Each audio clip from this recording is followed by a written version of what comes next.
Let's continue with day 4, Pandas in depth. Then this piece of code you already know, we have repeated it so many times. You have to mount the Google Drive, and once you run this piece of code, you will be able to see the Google Drive over here in the files. Click the file explorer over here. You will be able to see your Google Drive over here. Everything inside a Google Drive will be over here. Drive, then notebook data, whatever I have, Pandas, and everything will be over here.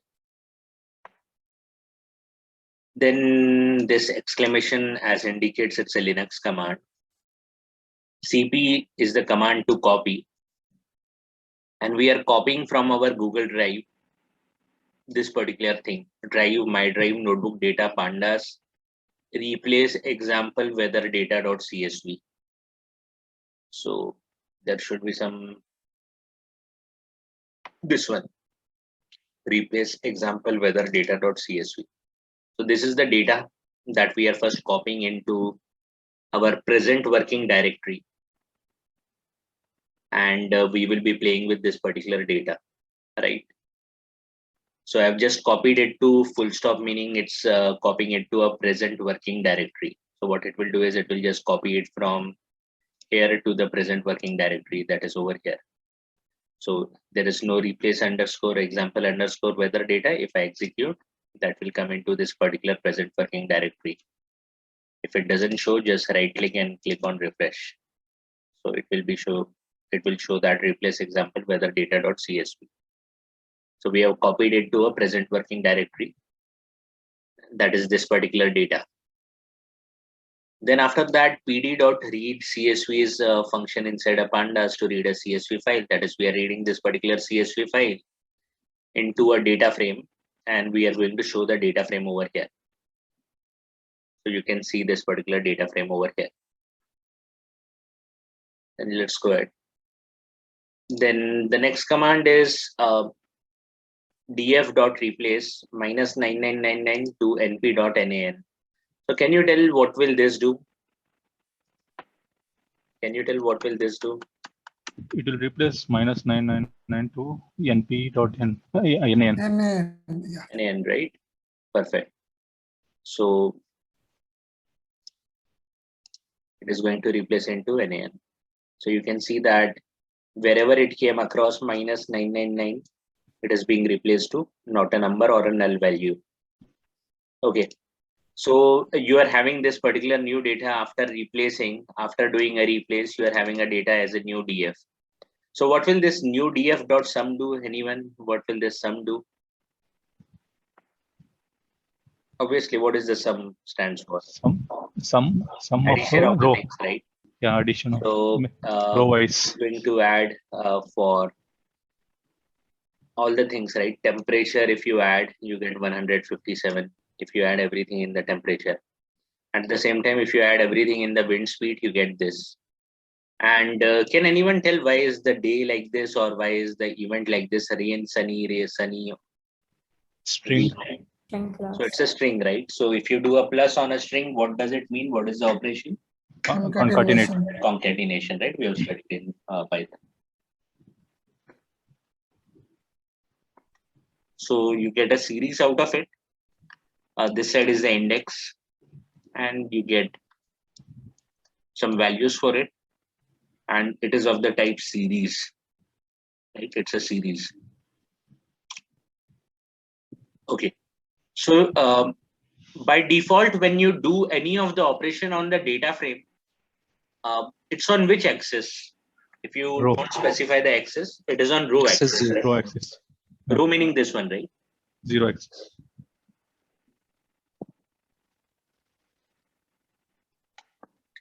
If you don't specify, it will be on row. It is also called as the axis 0. You can call this as a columns, or you can call it as a axis 1. So Harish, one question. So if let's say this day we change it to timestamp, then what will happen? The sum, it will be. If you add it to timestamp, it should ideally, I mean, currently it should be string.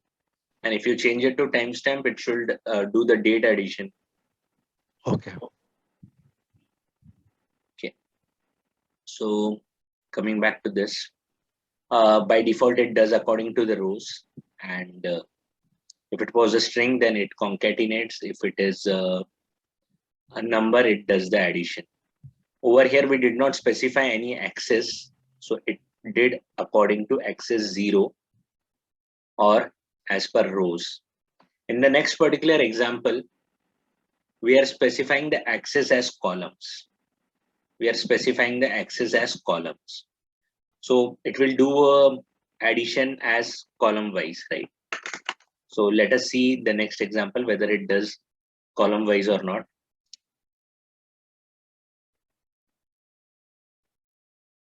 So let's run this.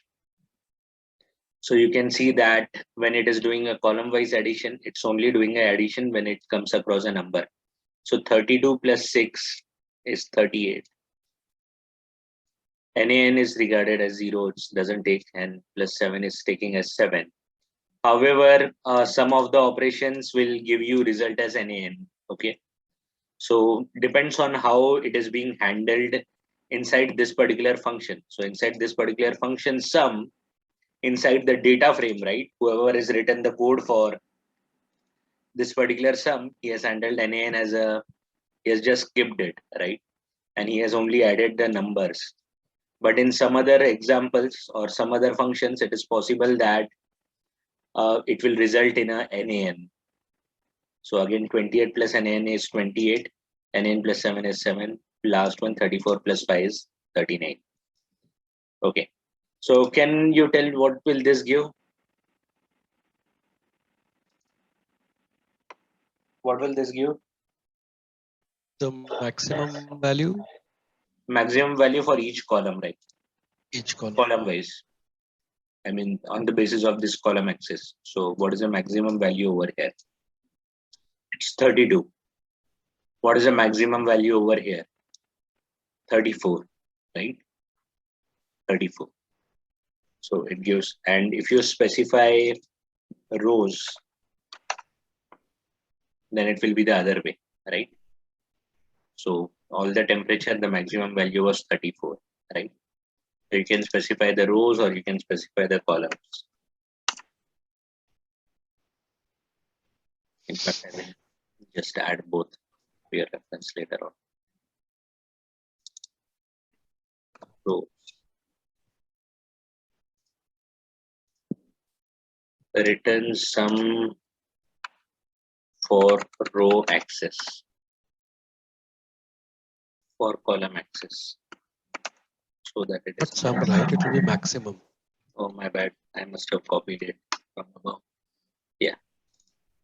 Thanks for correction. And okay, perfect.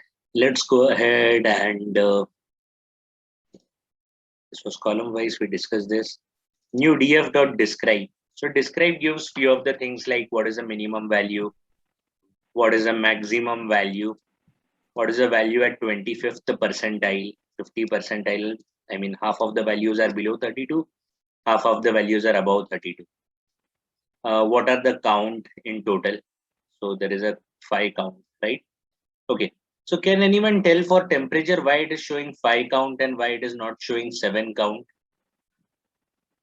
For temperature, why it is showing 5 count and why not 7? Only 5 Because has the valid integer. there are two NaN. Numeric value. 2 are null. Two. Perfect. Yes. So, and you got count, you already know what is mean.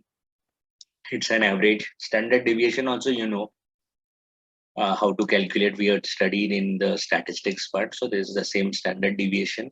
How much is the deviation of the values from 31 in 1 sigma and plus minus 1 sigma, right? So that 68% of the value falls between 31 plus minus 2. If you remember the statistics, it's clear. We have covered it in statistics part.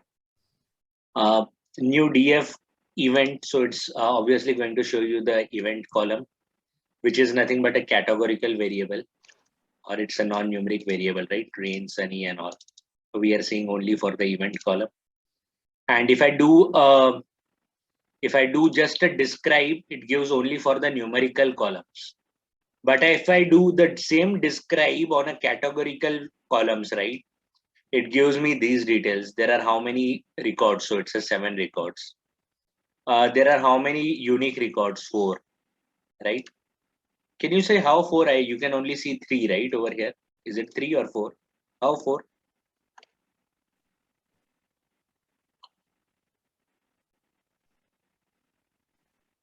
Why there is a 4? Count Zero. 7. Zero It's is 7 also records. unique. Okay, so it is also counting a 0, right? It's also counting a zeros because it was a 0. It was a 0. Had it been NaN, then it would have not counted it. Okay. So again, this describe will be commonly used when you are doing an exploratory data analysis to get all these details. Again, there are how many records, there are how many unique values. Then what is a top? Top meaning maximum repeated value. So what is a maximum repeated? You can see that Sunny is 2 times as well as 0 is 2 times. So it took Sunny. I have written 0 over here. Maybe when I ran it previously, it took 0. So Sunny and 0. Even rain is also repeated 2 times. Oh, rain is also repeated 2 times. Okay, maybe it is taking the descending order, the last word. So it gives the top repeated one and the frequency of it. So Sunny is repeated 2 times. Okay, so this one is giving you the count. That is a total thing, whatever we saw above, right? From a describe, whatever we did using a describe, we can also do it this way, right? So the data frame column name dot count. So count is going to give you 7. If I do a unique, then it is going to give me what are the different unique values that we have for the 4 unique values. Again, I am doing the same unique, but I'm getting a length of this particular list. So we know that there are 4 elements over here. So whatever you do describe using a describe, you can also do it over here. Okay. So again, let's try to find out what this will give. This is my data frame. I am only selecting the events. I'm only selecting the events.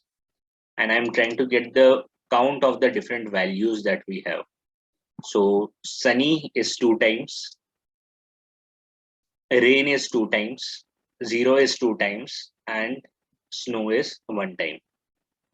If you want to get these details, again, these are the simple instructions that you will need it in exploratory data analysis. When the data is given to you, you need to analyze the data. How is the data? You will need all this functions very handy with you. Okay. So df.replace, can you tell me what will this do? Just look into this. What will this do?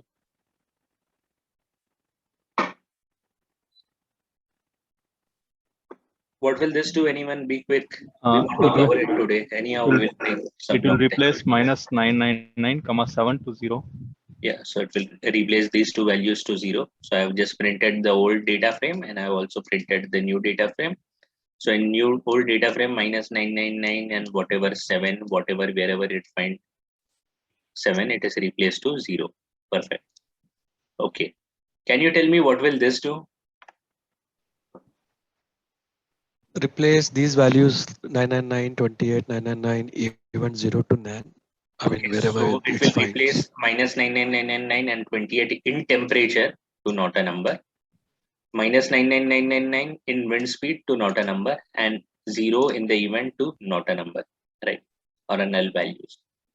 So for a temperature, we only replace these 2 values. For wind speed, we replace these 2 values, and for event, we replaced 0 to null values. Okay. Can you tell me what will this do? So 999 to NaN and 0 to Sunny. 99999 to NaN and 0 to Sunny. So you can see that this 999 minus 999 is replaced to NaN. Similarly, 0 is replaced to sunny. Okay, so this is also a very important thing. You may need a lot of replaces because you may come across a lot of corrupt data. Maybe because the data entry operator did not enter the data correctly, right? So if you have worked on any of the RDBMS system, you know that how the data entry operator do. They sometimes don't enter some particular data that is mandatory by some crazy ways, or and maybe they enter some wrong data that even leads to the batch job failure in EOD, or maybe at least if it doesn't, then whatever data you have for analysis is not a correct data, right? Like in this case, the user, I mean, you come across this 0 in the event, then what you do is you go to business and ask, what does this 0 mean?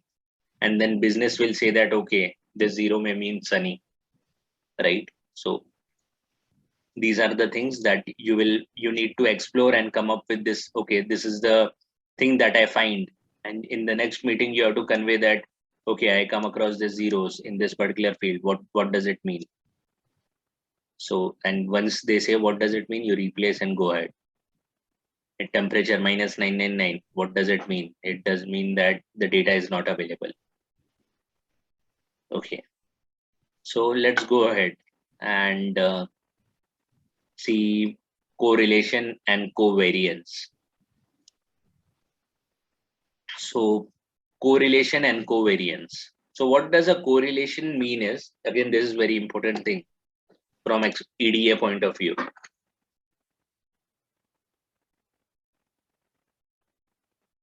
So what we are doing is we are using two inputs. On the first side of the input is the temperature.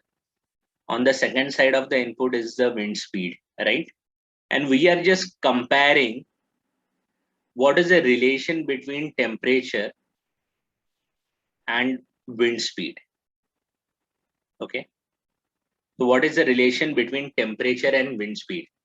That is, if I draw this particular graph, what does it mean? Can you tell me? If I draw this particular line like this, what does it mean? I mean, it means like if temperature increases, wind speed increases. Okay, if temperature increase, wind speed increases. Can I also say it other ways? Can I also say it in other way? What can I say? Like wind speed is directly proportional to temperature. I can also say that if temperature increase, wind speed increase. I can also say that if wind speed increase, temperature increases. Looking at this, right? Looking at this graph, I can also say other way, right? Okay, so if I draw it like this,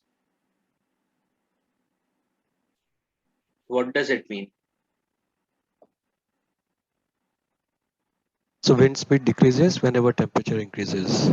I can say that if temperature increase, wind speed Decreases. decreases, right? So it's but obvious, right? As the temperature is increasing, maybe this is 10, this is 20, this is 30, this is 40, and maybe this is 1, this is 2, this is 3, this is 4. So as the temperature is increasing, the wind speed is decreasing, right? This kind of a thing that we have drawn in a red color is called as a positive correlation. This is called as a positive correlation.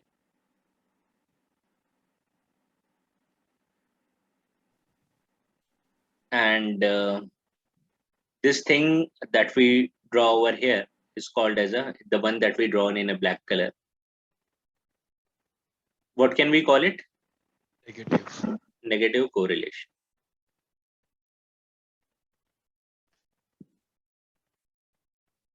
So positive and negative correlation, right? So this is very important to know when you're working on the data. How are the two fields related, right? The simple example of can be house price versus the house area. So can you tell me how it will be related? But obvious. Will it be a positive relation or a negative relation? Positive, Positive, right? Why positive? because the area increases, price will also increase. Area increase, price will increase, or other way also, if you see the price increase, area also increase. I mean, the other way will not always be true, but house area versus price will be always a positive relation. So, but house price can depend on multiple factors as well. We see that later on, but for a simple understanding for now, both are like positive related. If one increases, the other increase. Okay. Can I mean, just when we are considering only these two variables, right? Okay, if I only consider these two variables, house price versus distance from city. So if I'm located away from city center, so can you tell me what will be the correlation for this, positive or negative? Negative. Negative, Why? because distance from city increases, house price will decrease. Decrease, right? Because obviously the city will be more costlier, the city center will be more costlier. So this what we are studying now, correlation and covariance, effectively are used for the same purpose. The only difference between the correlation and covariance is, oh, I should have not. Oh my God, whatever I written is gone. By mistake, I clicked over here. Okay, that's okay. So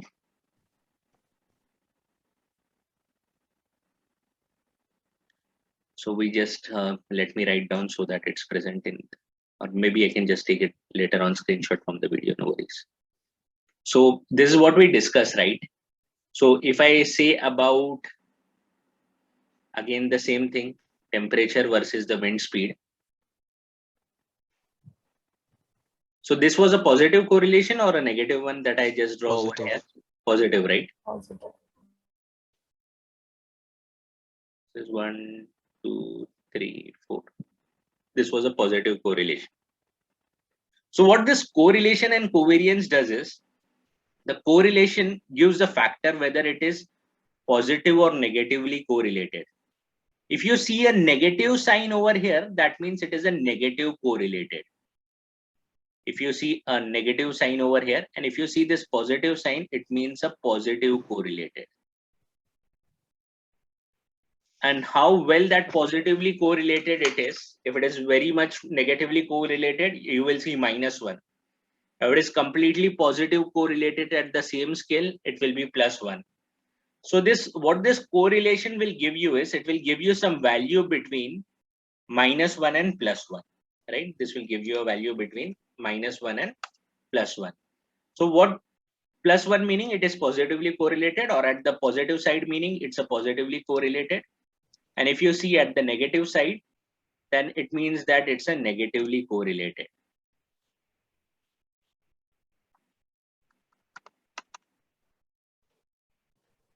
Okay. So it's a positively correlated or negatively correlated that it indicates. So looking at this output, what does it say about the temperature and wind speed? It's positively correlated. Positively correlated. And again, you can also do a covariance. So there is a little bit difference between a covariance and correlation function. So covariance will give you the value between -infinity and +infinity for negative and positive, but the correlation will give you value between -1 and +1. Again, both these two things are very similar, right? If you want to find the things, correlation manually using mathematical formula, correlation is equal to covariance divided by standard deviation, right? So these two things are very positively related.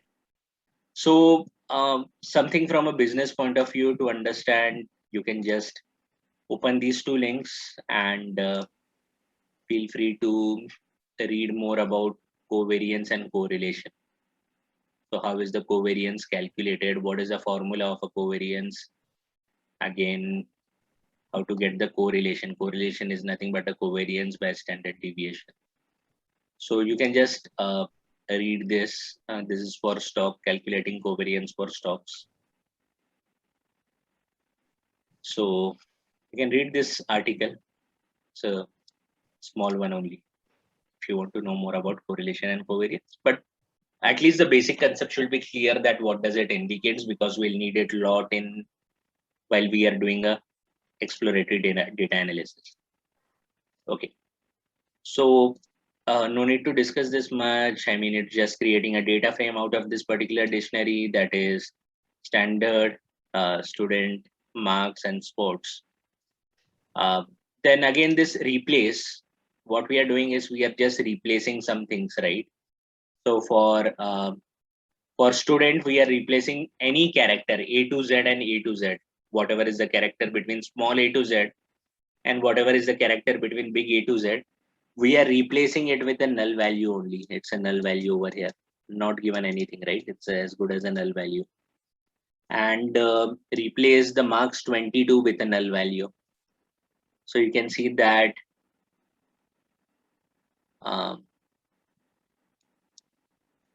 entire student, anything from whatever was there, right? Anything from A to Z, it is replaced by a blank values, right? It's replaced by a blank value. And marks 22 is replaced by a blank value as well. Okay, then let's go ahead. So this we have indicated so that we can also replace by a regular expression. So in future, if you come across a lot of corrupt data in some field, right? So let's say you come across some data in a field which is having percentage sign, dollar sign in the name and whatever, right? And you want to replace it, you can also use a regular expression.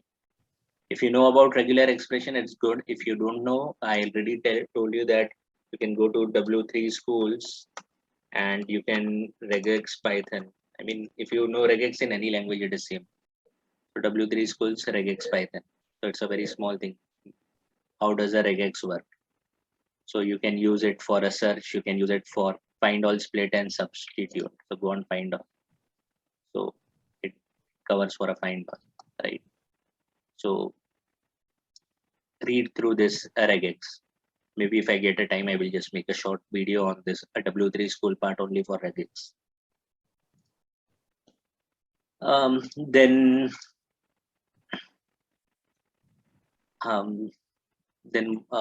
this was for replacement. Can you tell me what will this do? Group by. So group by student value, like null will have 4. Oh, now there is no null. I'm using the old data frame only. Oh, okay. So this person A. So I'm just doing a group by the student name. And when I do a group by and print it, it gives me a group by object. Okay, it's a group by object over which we can iterate, but I cannot see the value yet because it has not yet computed anything. Okay, so when you do a group by, it doesn't do a compute still, right? It just has the information about the grouping, how to do the grouping. Later on, as you need, then only it will do a grouping. So over here, I just said that I want to group the entire data by the name of a person, right? Or the student. So this one is only having one record, but this record for person B, there are 2 records, right? So it's going to group by together, right? And finally, we are doing a mean. So can anyone explain why the value for person B is 10.5 and 7.5? So it's average of marks in sports. Average of marks in sports, right? For which rows? First row second and row fifth. I mean sixth. So you mean to say this one? Index 1, yeah, index Person B 5. and person B, right? So you said that 10 plus 11 by 2, that is mean, is coming as 10.5. That is coming as mean because we are using a mean function along with group by. Other thing was anyhow of one time only, so the mean will give you the same value. Okay, so you can do the same thing in a single step, right? You don't have to use so many steps. You just say that a data frame, and I want to group by a student, and I want a mean out of it. So data frame dot group by dot mean. So it is going to do everything. It is going to do a group by, and it is going to show you the mean.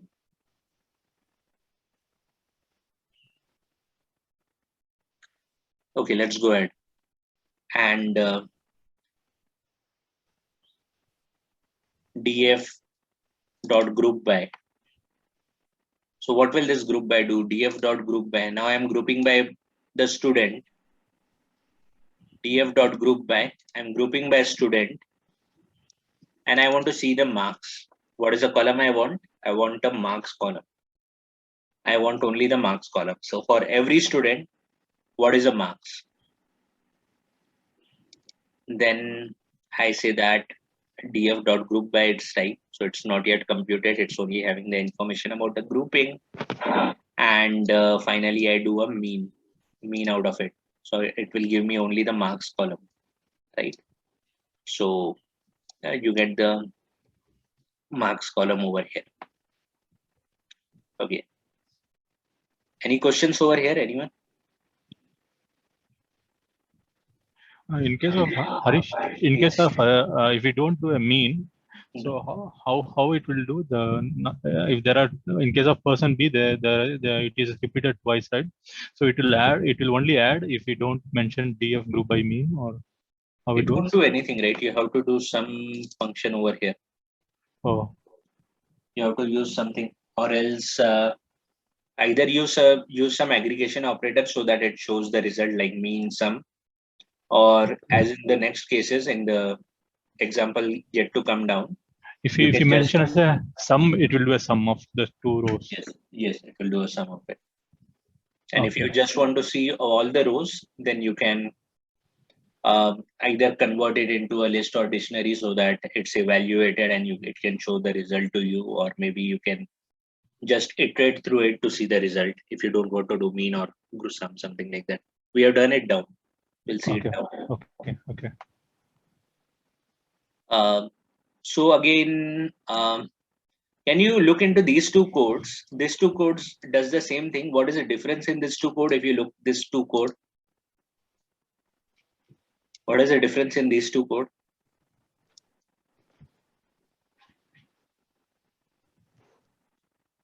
Why it's not mentioning DF? It is not mentioning DF over here, right? It's not mentioning the DF over here. So even if I don't mention the DF over here, we had mentioned the DF over here, right? We have not mentioned the DF over here. So it's just a variation, and it will do the same thing, right? It will go do the same thing even if you don't write the DF. So what happens is you need to understand how the things work. So if I can think of my data frame like this. So if I think of this is my data frame, right? It was having some name and marks and some marks in sports. This was not name, this was a student.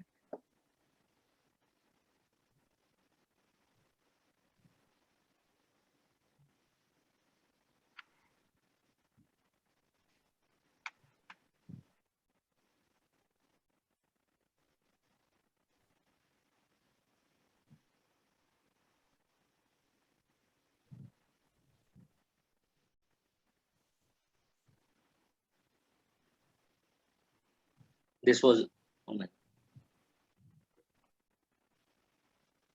okay. This was a student, right? So if I use this, you have to look into a code line by line, right? How the functions are executed from left to right. So you are taking the entire data frame, that is all these fields, and pass to a group by. So you are having the student, marks, and sports. Then you say that df student. So when you refer to this student, it knows that you have to refer from this particular data frame. And finally, you don't say df marks over here, right? So since you don't say df marks, it's just that whatever data is populated from here, it will see that marks is present in this particular data frame, so it works.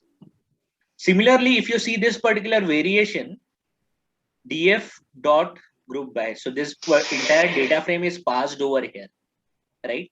Now, when you say student, how will it know what is the student? Over here, it knows what is the student because you have specified df student. So this student field is present inside this particular data frame.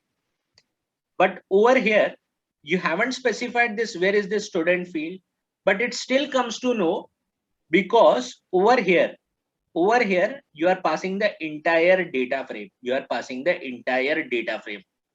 You're passing the entire data frame over here. So it knows that this student is present in this particular data frame. And finally, you only want for a marks. You only want for a marks. You only want marks details. So it's populated. Now let's see a next variant of it. And this one. So can you tell me what is the difference over here?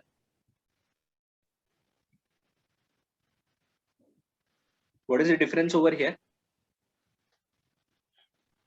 You are selecting first marks column, then you are doing a group by of using students. Okay, so what we are doing is we are only selecting the marks column, only marks column. Okay, so if I only marks, so if I see the data frame, only you are selecting the marks column, nothing else. You only have the marks column, nothing else. And over here, you are doing a df group by student. So when I say a student, it knows that it has to take for this particular data frame. So it will work fine. But can you tell me why will this code not work? Why this will not work? Why will this code not work? For students, you didn't mention the DF. For student, we didn't mention a df. So you are saying that it won't work. It won't work because for student, we did not mention df.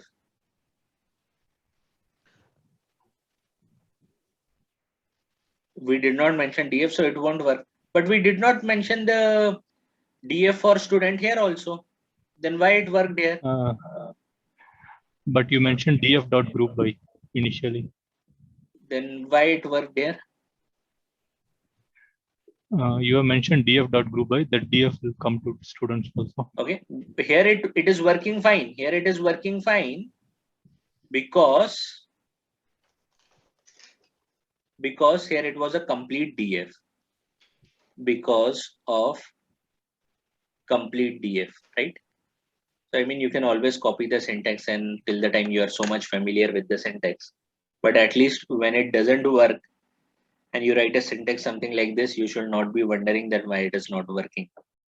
So you have to think logically. I mean, the logical thinking is more important, development of logical thinking.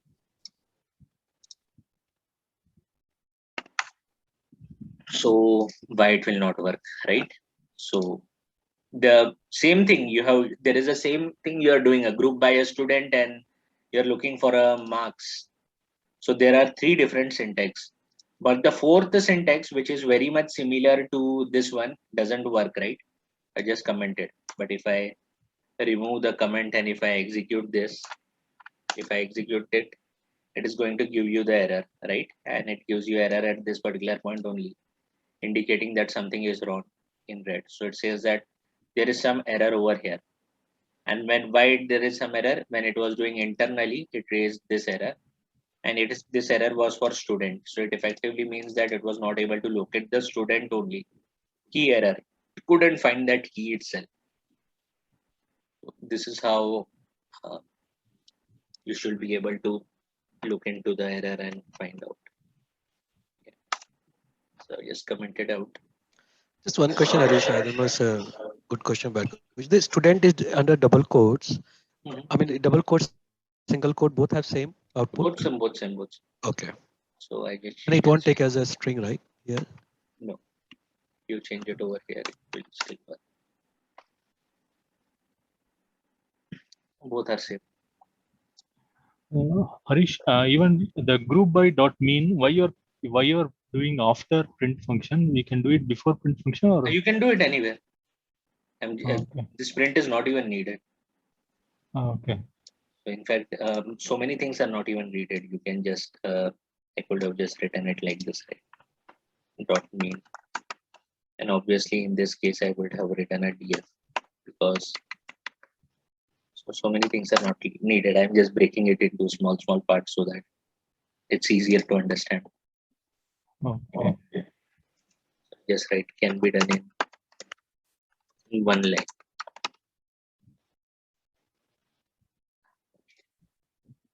So can you tell me what is this? What will this do?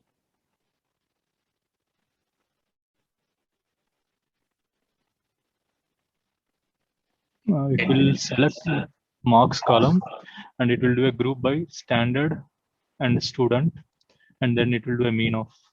Right. Like So a matched grouping, is it? right. So Okay. for a standard and student, this is the mean value.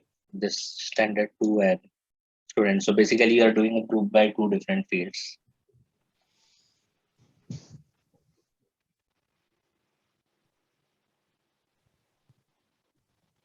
And let's go ahead. This is particular next thing. So you are defining a particular data frame, and you are just printing that particular data frame. You are doing a group by standard. You're doing a group by standard. So there will be 2 groups. First for the standard 1. This is my first group 1, and this is my second group 2. So I'm doing a group by. I'm using a size function that will give me the count of things, right? So standard 1 is having the 3 records and standard 2 is having the 3 records, right? So size function can give you there are how many records for each of the standards, and similarly you can also achieve by a count function. So count function will give you for each of the fields, but the size function will give you only 1 3. So you can use a size or a count. It is similar.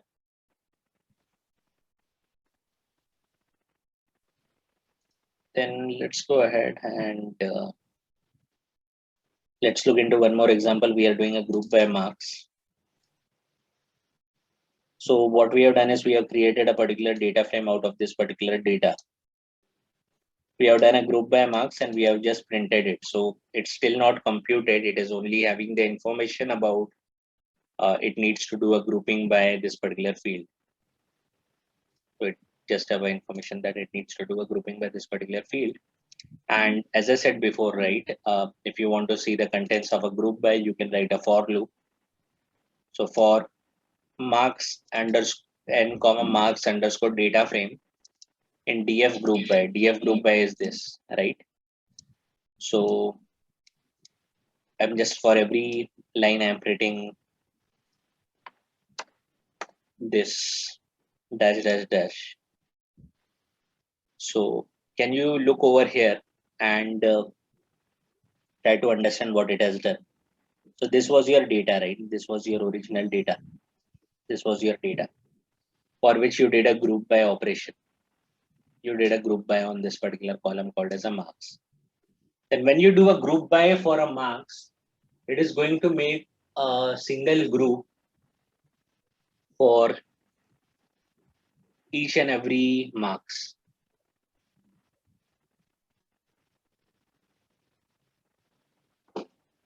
It is going to make a group on each and every marks. So you have done a group by on this particular marks. You have done a group by on a marks. So when you do a group by on a marks, and this was your data, right? This was your data. Data was something like this: standard, student, marks, sports. This was how your data looked like. 1 1 1 2 2 2.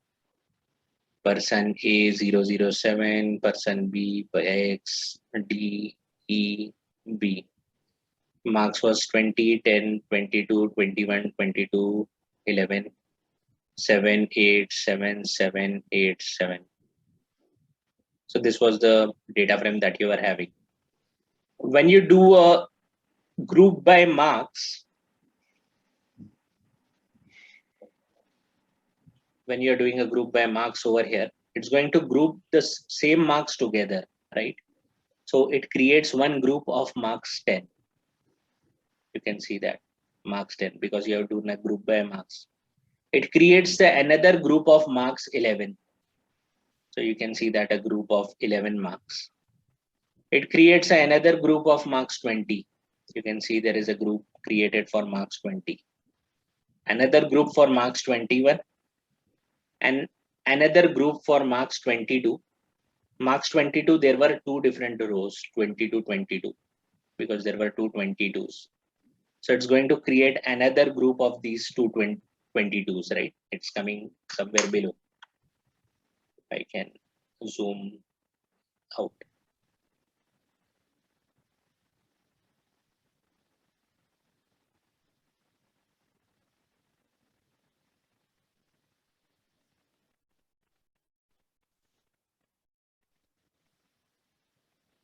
So this lines is not making any meaning now. Let me remove this lines because table went here and there when I zoom out. Okay, so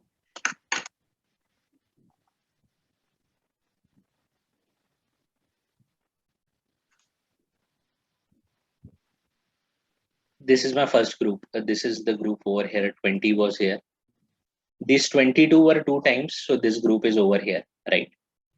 So what it creates whenever you do a group df group by, it creates a group that is having two different things. What you are grouped on? What did you group on currently? Marks. Marks. So it has a marks. It has a marks. This is a marks. Okay. 22 was having two different marks.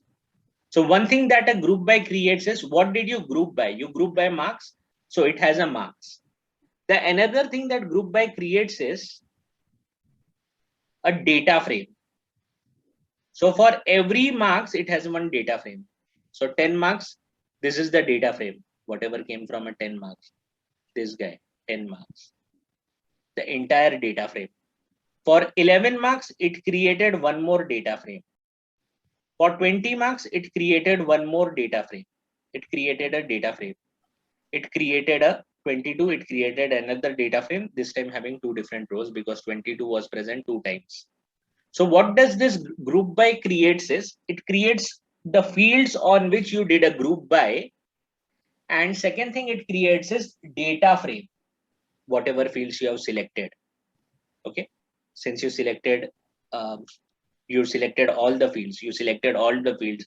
I did not say that only select a particular field. I said that select all the fields, df dot group by. I did not mention like df student dot group by df marks. I did not say like this. If I say like this, df student dot group by df marks, then it will only create for student. But I selected all the fields, so it is selecting everything, right? Any questions over here, anyone? This is important to understand, right? How does a group by works internally? So here when we have given marks underscore df, Hmm. so we are saying is that this data in, I mean, look for in data frame.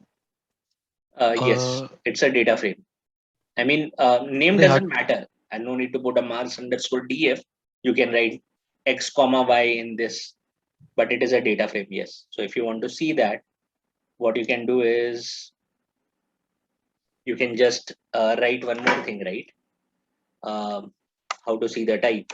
Print type of marks, and similarly print type of marks underscore df. So the type of a marks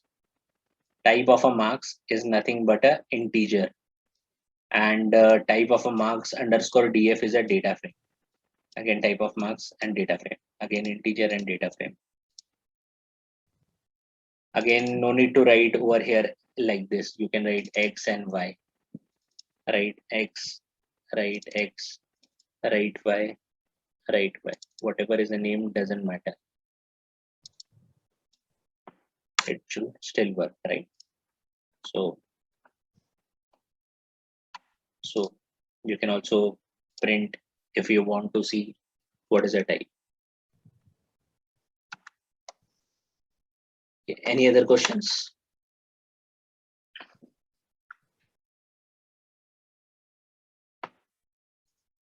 Okay, let us do a little bit variation on this, and you can tell me what should be the result.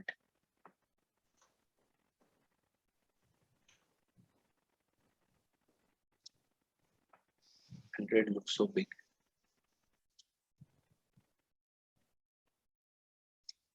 So whenever you're studying anything, don't watch the videos on cell phone, not just from me, anywhere.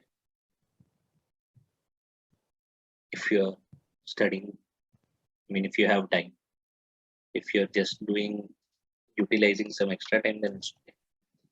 So let's say if I do a student over here, right? If I do a student over here, obviously I have to specify DF over here, right? And let me comment it out. A small variance of by selecting only student, right? So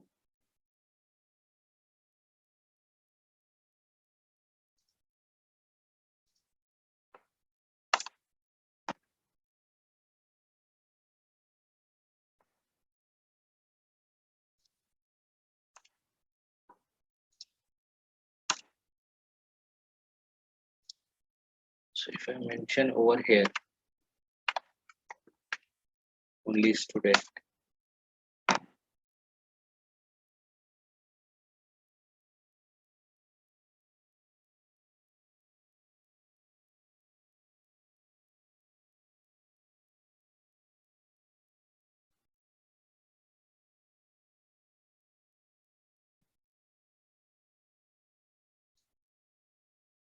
what's wrong?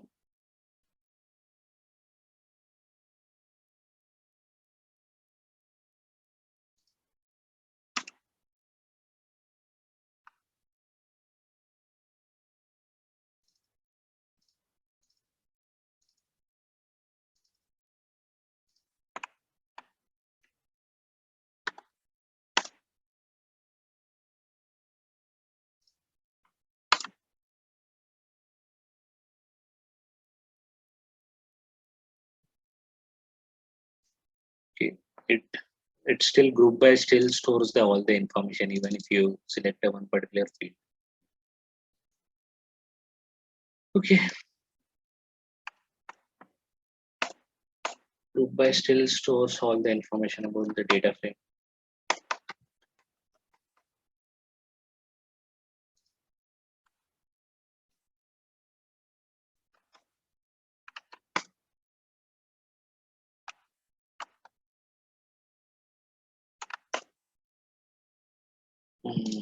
Wow, I think so. I did a mistake. This was my mistake.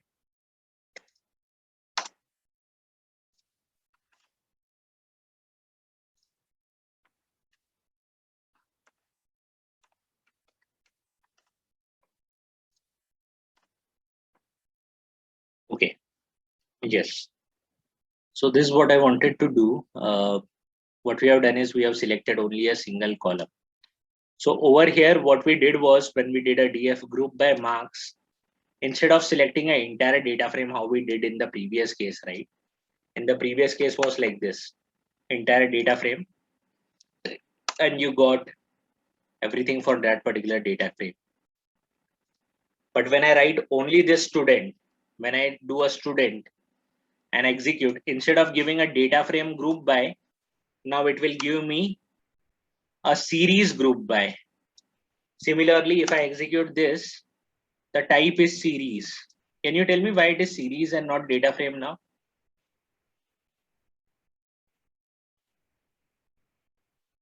Why it is series, why not a data frame? Because one dimensional. Because only student, right? Only a single field. So it will be a series, single dimension. Okay. If I do a standard, over here now, if I do a standard over here, it says that something. So it is converted into, now what happened? Student and standard. Why the sports came? So it says that future warning is not available, it seems. Indexing with the multiple keys implicitly converted to a tuple of keys will be deprecated. Use a list instead. Okay, so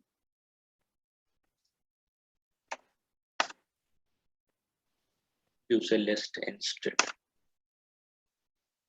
So we said that for student and standard, but it's still converting into still getting for sports. I hope we did not miss anything, but it's okay.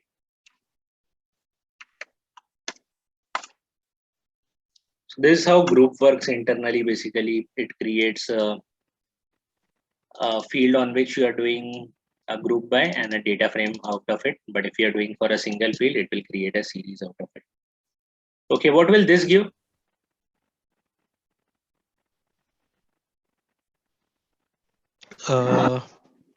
Group by 22 value. It will only get the group 22. So I mean, you already have this group by, and it will only get the contents for this group 22, meaning the marks 22.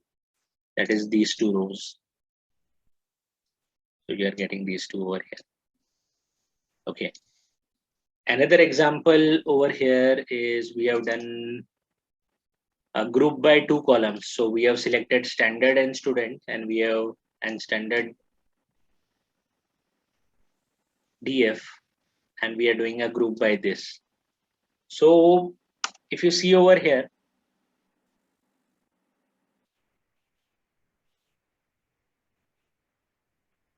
taking a while to execute. So basically, you have done a group by 2 different fields. So you are selecting these 2 fields will be available separately as a tuple, and it will give you a data frame. Am I audible, right? Saying me my internet connection is unstable. Okay. So these 2 things I am doing a group by. So these 2 are a tuple that we get separately, and it returns whatever field you are doing a group by. I'm doing a group by on 2 different fields. So I get this tuple and the data frame. So I'm doing a standard and student group by. Group by standard and student. And it's basically giving me, if you do on multiple fields, it will give you a tuple and a data frame for it. And these things mostly you won't use an ADA, but it's always good to know. Group by you will use, but you won't do so many things. Again, if you want to see how the data looks like, just convert it into a list and a dictionary for a marks. So it will give you the information about how the data looks like behind the scenes.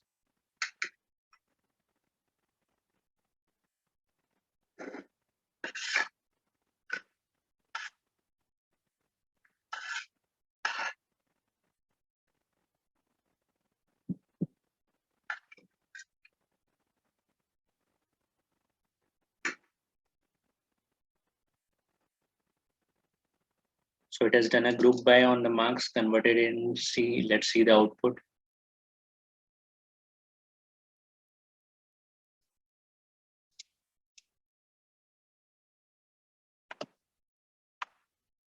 Need to have 2 different cells.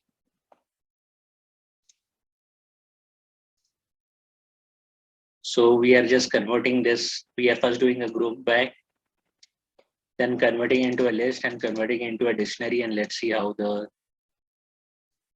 this looks like.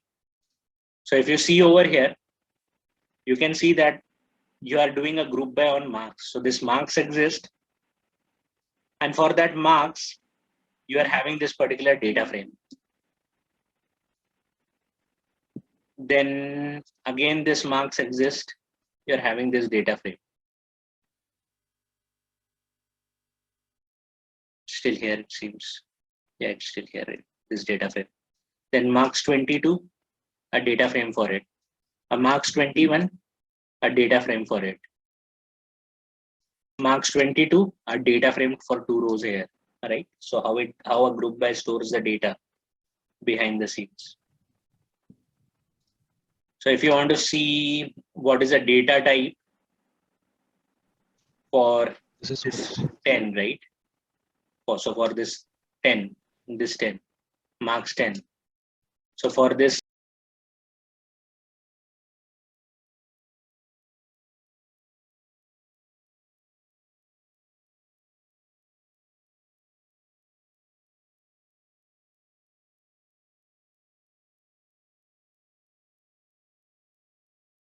okay, am I audible now?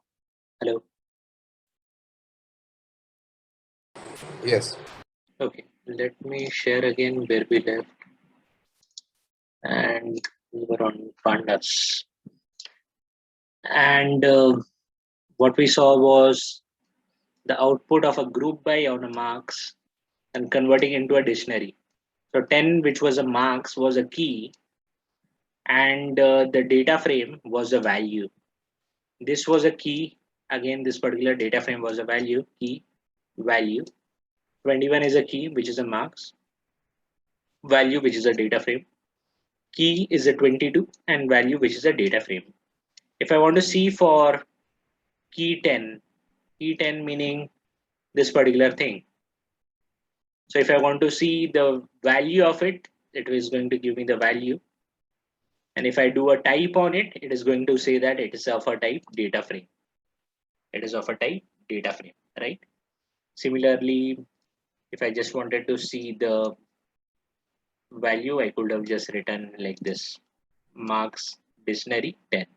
So it is a key value pair for a key of 10. This is the particular value that is present inside the dictionary. So the same thing anyhow we have just covered over here. We have printed that particular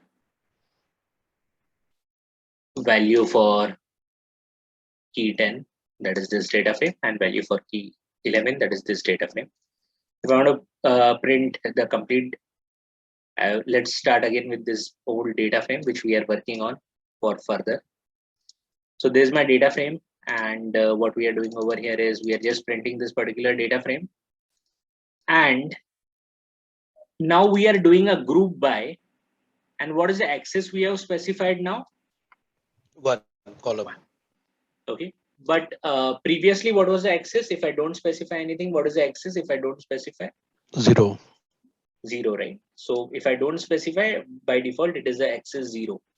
But what we are doing in this particular example is we are just specifying that axis to be 1. So let's try to understand what it is doing.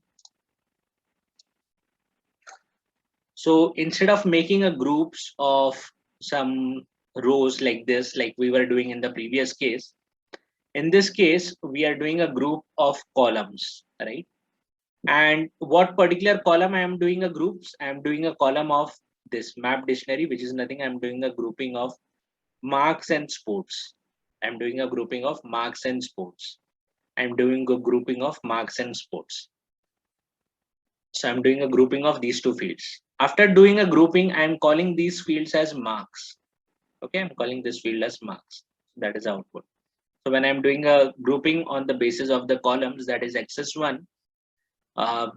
And over here, the function that I'm using that you can see over here is the sum. The function that I'm using over here is a sum. So it will do 20 plus 7, which will give me a 27, right? 10 plus 8 will be 18 and so on, right? Again, this thing is you will not do. I mean, whenever you do a group by, you usually do a grouping on the basis of rows. You never do a grouping on basis of columns, or you will seldom do it. But this is just to show that you can also do a group in this way.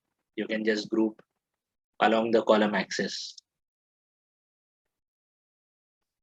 Okay, so the next one, what is the difference over here?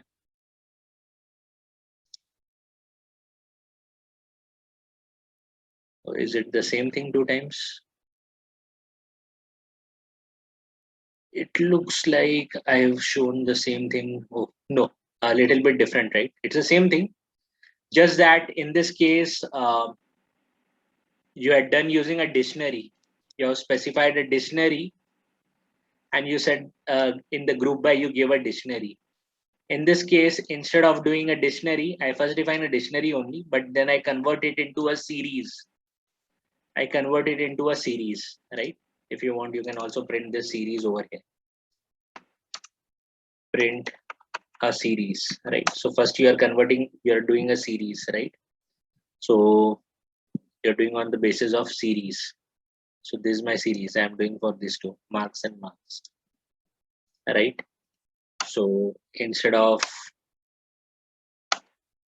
directly doing on a dictionary, first we are converting into a series, and in a group by you can also specify the series, right? So it does on the basis of it, and it is effectively doing the same thing.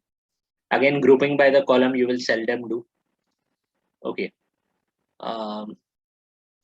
Let us execute this code and you can try to explain what it does.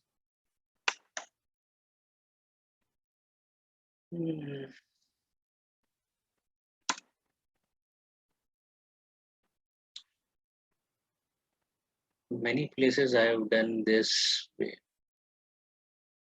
Where was my original DF? Because of this, my original DF is getting spoiled. This was my original DF, right?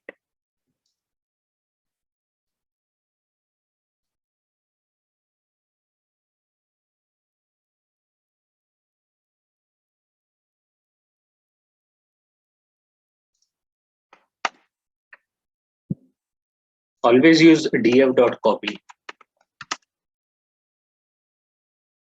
Okay. Because if you use new df, then it is going to point to the same place and it is also going to spoil it. So this is my data frame. This is my data frame that I have printed over here. So this is my data frame. You can see this data frame. So it's clear so far, nothing to worry. Now I'm just copying this data frame into a new data frame so that I don't spoil the contents of a data frame. Then I'm defining a custom aggregation function. I'm defining a custom aggregation function. And what this particular aggregation function does is it takes some data from when it is called over here, right? And it retrieves the data for a marks and retrieves the data for a sports. And it basically gives the weightage for a sports as 10% of the total weightage, right? So that means to say that I want to make something like 20 plus 0.7, that comes out to be 20.7. So what I'm doing over here is defining a custom aggregation function, right? Which takes the input as marks and which takes the input as marks and sports, which takes the input as whatever you pass over here in the aggregation function, right? That is the entire data frame is taking. So, and finally, it's what it's doing is ARR marks plus 0.10 into ARR sports and returning the total marks. So if you see over here, I'm adding a new column to this new this data frame, that is total marks, which is a new column that we are adding. df.group by, we are doing a group by map series. So map series, you know that in map series you were having these two columns, sports and marks, right? Sports and marks were the two columns you are doing a group by, and you are passing those two columns to this custom aggregation function. You are doing across axis one, but you are passing it to a custom aggregation function, right? Instead of what you were doing before, you were doing something like this before, right? Sum. So sum was giving just a 27, right? If you are doing a mean out of it, it was giving you an average of it, right? So what we are doing over here is we are specifying it to we are giving it to a custom aggregation function. What this custom aggregation function does is it basically takes these two fields as an input. this entire data frame as an input. So whenever you call this as aggregation function, it takes this marks and sports as an input over here. And you can do plus .10 and array. Okay. So what I want to specify over here is just the fact that you can also define your own aggregation function. Instead of using an inbuilt aggregation function like sum and all, like we use the sum aggregation function over here, you can also use your own customized aggregation function. Again, for such a simple task, you don't even need an aggregation function, right? For a simple task like this, df.copy. So for a simple task like this, you don't even need an aggregation function, because what you can do is you can just simply define as new df total marks is equal to df of marks plus df of sports, right? You can directly do this.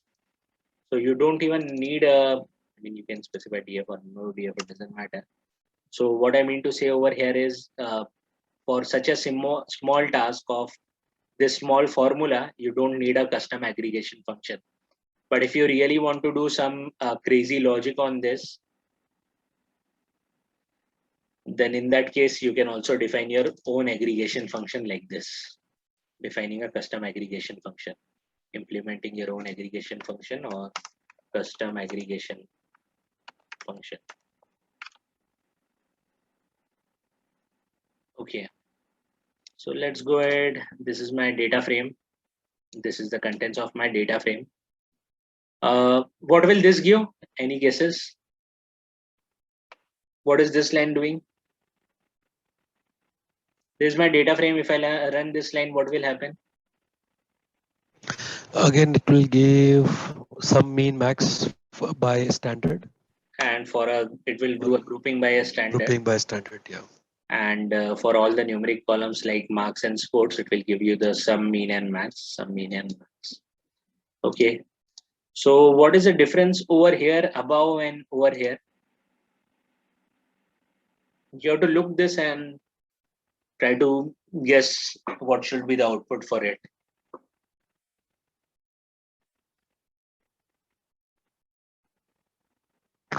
Sum on marks and mean on sports value. Sports. So you want to do a grouping by a standard. You want to do a grouping by a standard as we did. But you only want a sum for marks and you only want a mean for the sports. Right. Okay. Can you tell what is this doing? Sum and mean for marks and mean and standard deviation for sports. Okay. So you are doing a grouping by standard and you want sum and min for marks and grouping for the standards, right?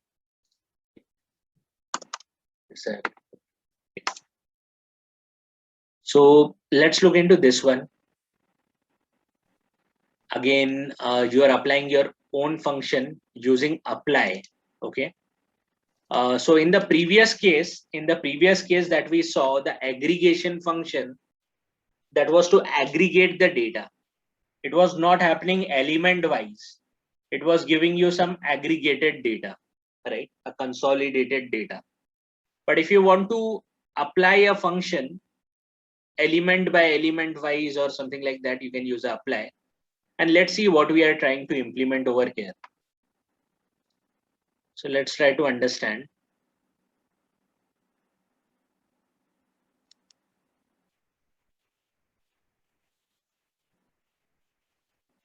So DEF meaning you are defining your own function. The name of the function is top student. These are the three arguments that you are taking. Arguments or input parameters, whatever. Data frame, n is 2. If you don't pass, it will take 2. If you pass, whatever value it takes. So you're taking a data frame, you are taking an n2, and you are taking a column as marks. So, and what you are returning back is df, whatever is the data frame you get, and you are sorting it. Sorting meaning arranging in ascending order. By what you are arranging? You are arranging by the marks. You are sorting by the marks. If you don't specify or whatever parameter you specify, you're sorting by that. Ascending is equal to false, meaning it will be sorting in a descending order. So descending order meaning the bigger marks on the top and smaller marks on the bottom. And what does this mean? Blank colon 2. Slicing Total rows, of, two cell. yes. Sorry, what? Zero, 0 and 1 row. 0 and 1 row, right? Until 2. 0 and 1 row until 2.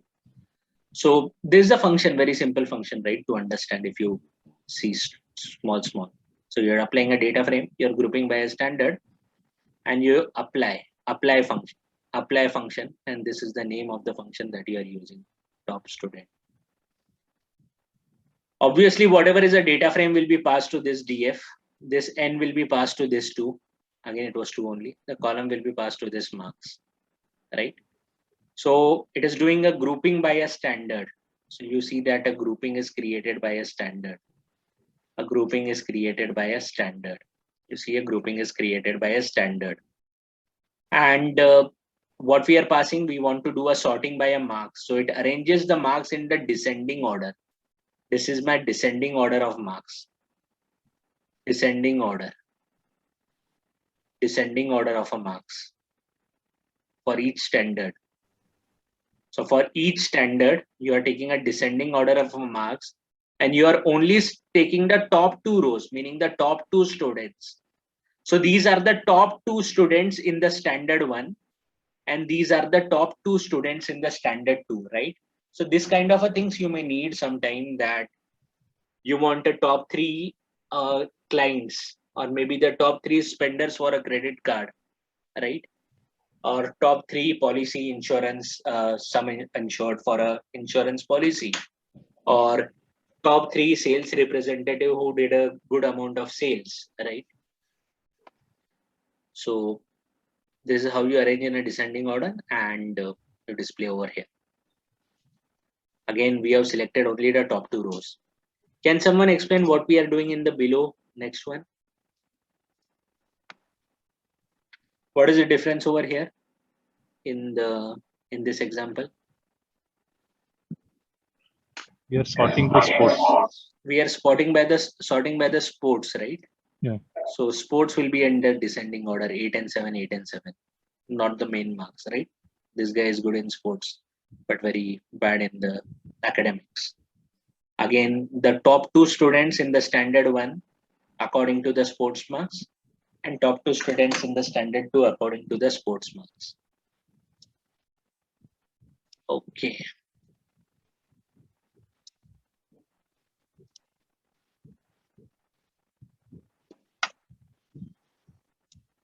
So let's go ahead. So you can implement your own functions, and you may need it, like getting the top 3% in every sales department, top 3% in anything, right? According to whatever you want to sort by. Okay, so these 2 things are to preserve the index or not to preserve the index, right? So you can keep this group key as false. Over here we have keeping the group key as a false. So when we keep this group key as a false, it preserves the old index number 2, index number 0, index number 4, and index number 3, right? So if you see, this was the index number, whatever we are saying, right? Index number 2, index number 0, right? 22 and 22, 20, this 4 and 3, right? So what this does is, if you keep the group key as a false, it preserves the old index, and you create as index as a false, then it will preserve the old index over here, as well as it will create a new index outside 0 and 1, right? So group key as a false will preserve the old index. If you keep the as index false, then it will create one more new index over here as 0 and 2. So basically these are the 2 options whenever you want to look into the index, but it will seldom happen that, I mean, look, taking care of the index is more important when you are setting some column as an index value, right? If you are keeping the roll number if you are keeping the roll number as an index, then you cannot afford to lose the index, right? But if your index is just a plain number 0, 1, 2, 3, 4, it's okay even if you lose the index. So most of the times, whenever you are playing with a data frame, okay, most of the times whenever you are playing with a data frame, your index will be 0, 1, 2, 3, 4, a running number. So it doesn't matter. These things doesn't matter most of the time in the practical world. But seldom that you change your index to a roll number, right? You will seldom do that. I mean, you won't even do that anytime. But let's say you are working with a time series problem. So what you will do is in time series problem, you will have the dates over here as an index. Okay, your index will be dates. So whenever you are working with a time series problem, or maybe you are working with the dates in a data frame as an index. So if you are having something in an index, then these things matter. You cannot afford to lose the index, right? So you have to take care of your index so that index is not lost. But that will be only when you are working on a time series kind of a problem. Most of the time, on the most of the data, you won't bother about the index. Most of the data, your index will be just 0, 1, 2, 3, 4, 5, 6. So it doesn't matter what is happening to the index. Again, coming to, this is my original data frame. And over here, we are doing a group by. But we are specifying that as index as true. So when we specify the as index as true, as in this particular case, when we specify the as index as true, group by on the standard. So this particular one, this particular two, this is my index. Okay. So what happens is if you specify as index is equal to true over here, whatever column you did a group by, that becomes your index. Okay. So this is again a parameter as index is true. I mean, if you need this thing to happen, then you can set, if you want your group by column to become your index, you can set the as index as true.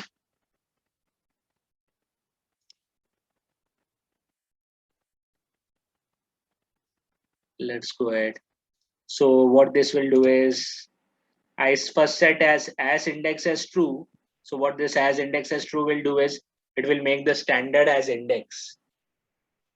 Then what I do next is I do a reset index.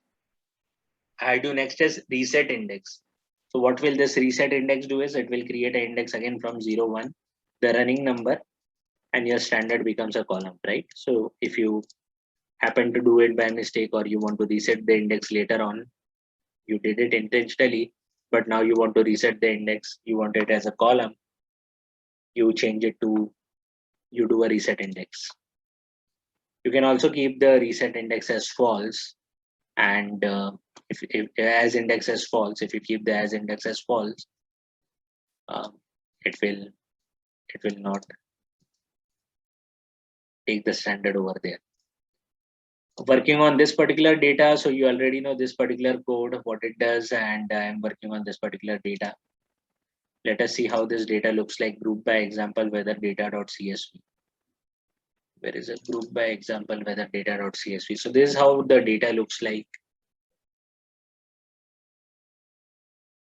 So this is my data, right? This is having a day, this is having a city, temperature, wind speed, and event. It is having around 12 rows. Day, city, temperature, event. So you can also make it a little bit, right? So this is my whole data that I will be working on over here. This is the CSV file that was present in my Google Drive that I have copied into from my Google Drive. I have copied it into my present working directory. So I read this data into a data frame. So obviously whatever was the data that was present over here will come into this my data frame. This is my data frame where I got this particular data. Okay, can you tell me what this code will do? This is a repeated thing, so I don't want to tell. Can you say what will this code do? Group by city. Group by city, right? And then show the rest of the fields here. So it is going to group by the city and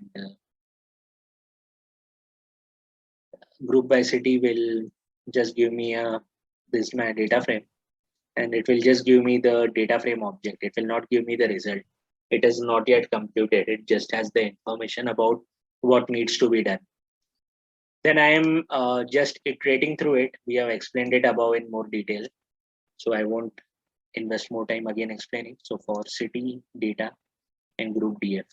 So this was the column which with we did the group by, right? We did the group by with this particular city, and city and data. Data is obviously a data frame, right? This is my data frame. This is having some data, right? I could have done \n, so it will look better.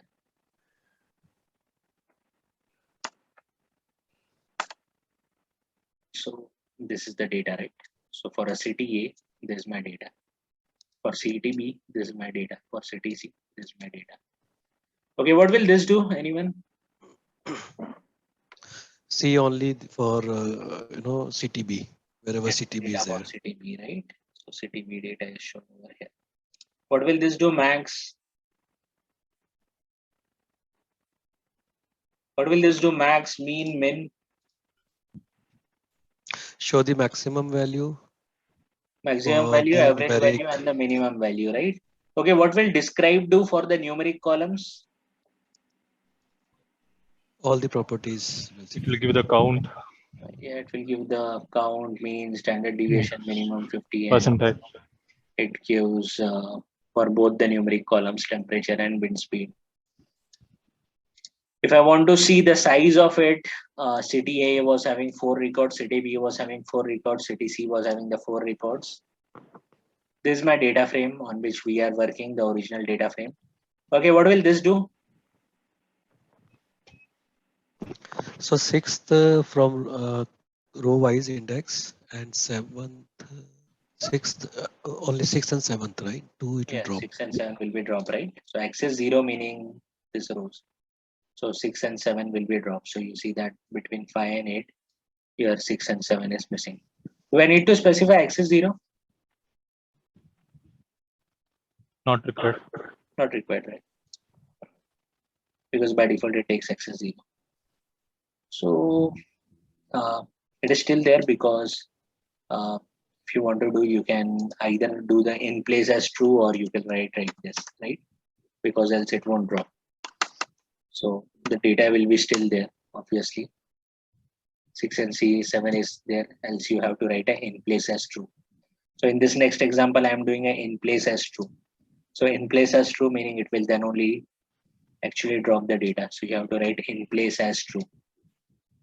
Okay. Again, can you tell me what will this do? What is the difference over here as compared to the above one? You have mentioned axis is equal to rows.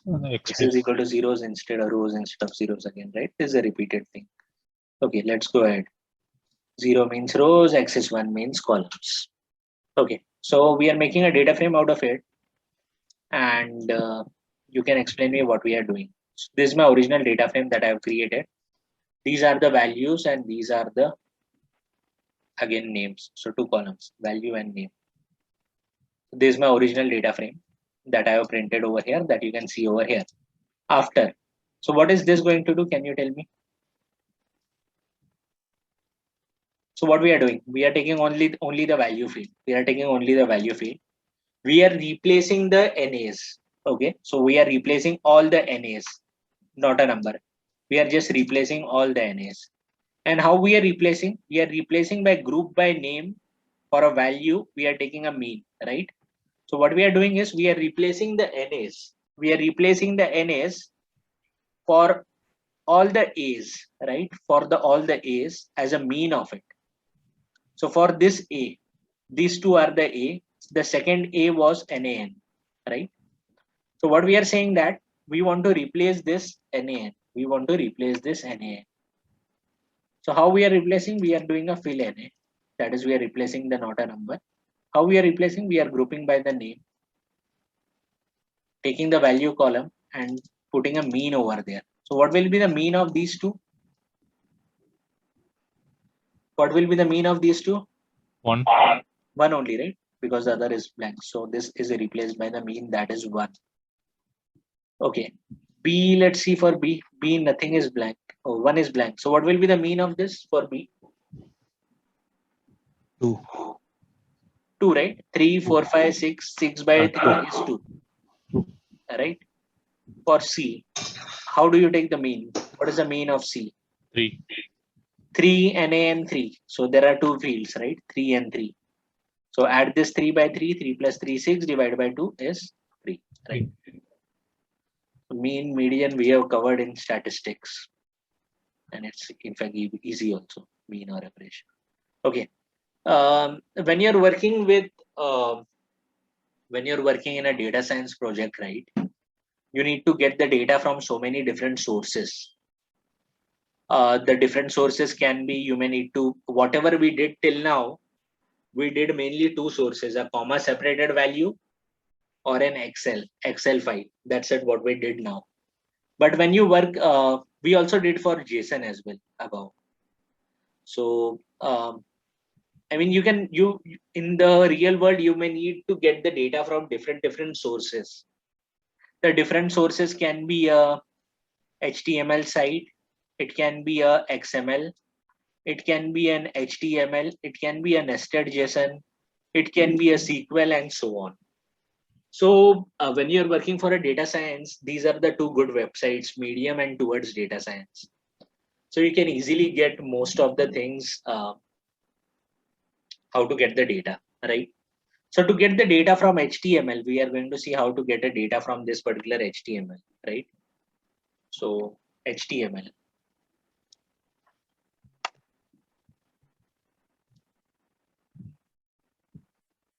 So this is the website and this is the data we want to get, right? This is the data we want to get from ESPN website. So we want to get this ESPN data.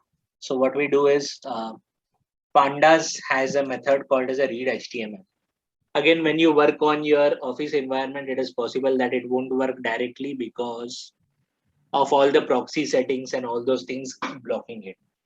Okay, so if the proxy is blocking, just have a look into it, how you can figure it out and how to set the proxies and all those things. Varies from organization to organization, how is the proxy set, whether it's by user ID and password or how is it. So you can just Google out, but in your personal PC, it will directly work out of box, or it will also work on a Google Colab directly. So df HTML, I want to get the data from this particular HTML. I'm printing this HTML, how it looks. I'm printing this type, and I'm just printing few of the details. So this is the first thing that I'm printing. How is the data that is being received? What is the type of it? It is coming as a list. Right? It is coming as a list of 46 rows, 17 columns. Then I'm just picking the first index, and this is getting me as a data frame, right? 46 into 17.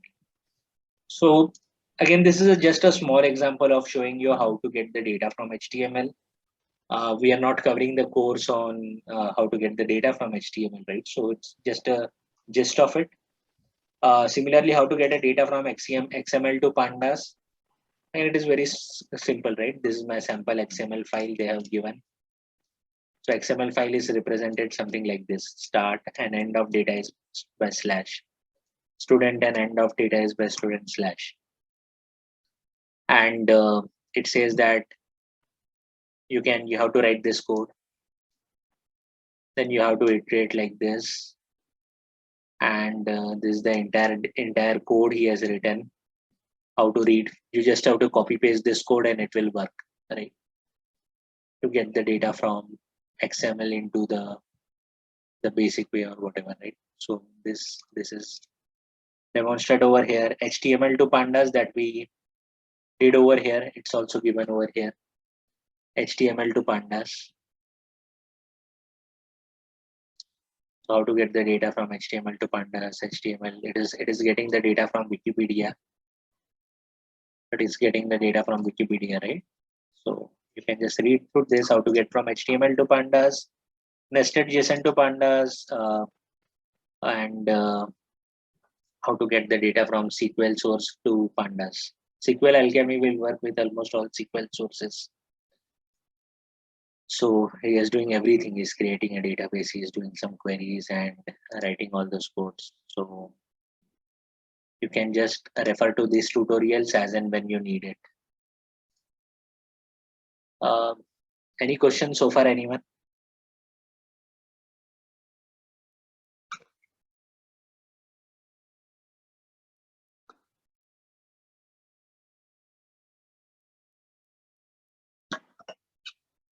Any questions, anyone?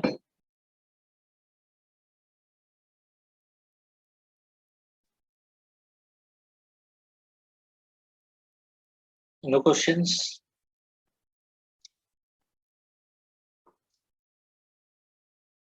Okay, if no questions, then let's go ahead.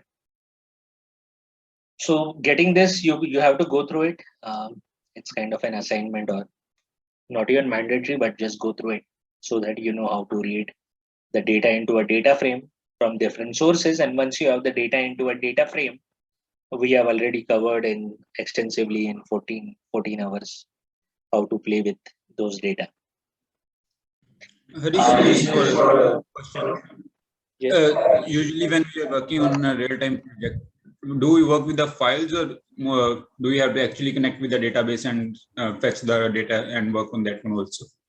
It depends whether if it is an internal project, if I have the access to that database, I can directly connect. If it is external project, right, for some client, then you will request them the data in some format, whether it's a CSV or Excel or whatever format. They will, if it is a small chunk of data, a GB or 2 GB of data, they will just download and give it to you. Or else they can also share it in a SQL output also. I mean, just dump the database of the SQL, then you import in your own SQL and then connect. So if it is external, you take it in a CSV or whatever. If it is internal or you're working for that client, you have access to the database. It will be most likely you will be working on their directly SQL sources, be it RDBMS, whatever it can be, Oracle, whatever. And if it is a proper big data project, then you will be having an if it is a big data project working on Spark, then you will be working on this Parquet files. If it is on the Spark, or even if it is on Hive, that is on big data, you will be working on Parquet file most probably. If it is on big data. Okay. Thanks. Okay, so these three things I've just covered in a small examples. How to read from a pickle, how to read from a pickle file, how to read from a feather, and Parquet. I will just talk about a small use case wherein the pickle is used, right? One of the use case I have written over here is to store the trained model. But for now, it will be difficult for me to explain you what does it mean. But later on, when we actually do the machine learning, we will store the model as a pickle file. But I don't want to explain now because it will go in more detail. Another example of storing in a pickle file will be, let's say, I have loaded the data. Let's say I have a data from SQL. I have loaded the data on a data frame. Now I am doing a 10 different operations. So I am just modifying the content of the same data frame. I'm just modifying the content of same data frame, right? I come to this point. After this, I am still writing a code, but I'm not sure whether my code is correct or not. I'm not sure whether my code is correct or not. Let's say I do something wrong over here. Then what will I have to do now? If I do something wrong, then can I execute from here, or what will I have to do now? Will I have to continue from here, or I have to start from the top? Start from the top, right? Because we kept on modifying the same data frame. Okay, then why we did not do df1 is equal to df and then df2 Because is of equal to space. because of space, right? So what we do usually is, let's say in such a cases, I know till here I have done something correctly. What I will do is I will just write a line of a code to save the data in a data frame as a pickle file. I will store as a pickle file. And then I execute. Say something goes wrong, I don't have to do so many things because it can take 2 hours for this code to execute on so big data. So what I can do is I can read from a pickle file and continue. And this pickle file, where it is stored? In disk. It is not stored in RAM. I'm storing in my hard disk, so it doesn't matter, right? Disk, I am having a lot of space. So one of the use cases to store the trained model. Another use cases, let's say, let's say I want to store my intermediate data of a data frame. While am I experimenting, you can use this pickle. So this is about a pickle, why I need a pickle. So that later on I read and do pickle. So store as a pickle, read from a pickle into a data frame and continue, right? Just for checkpointing purpose. So this was about print screen. Oh, it's gone. That's okay. Then why I need it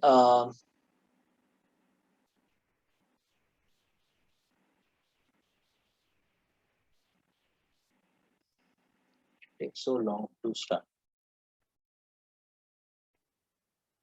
So why I need a feather? Feather is again similar to pickle, but like pickle can only be used in Python. Again, one more thing, pickle I cannot use for long time storage. Don't use it for long time storage because this keeps changing. So let's say you saved the data in 2021 and you come and read it in 2022. Possible that the method has changed and whatever you have saved, you are not able to read it. If you So are, it goes to same directory where this code is. I mean, this working library is. yeah, currently I have not specified anything, so it will go into present working directory. Okay. Else you can specify the path x/y/, wherever you specify the path. Okay. So what I'm saying over here is don't store pickle for a longer period of time because of maybe the update in the Python package that handles pickle. It is possible that that it will not work fine. So do not store it for a longer period of a time. Then the next question was why I need a feather. Pickle I know for a data this, right?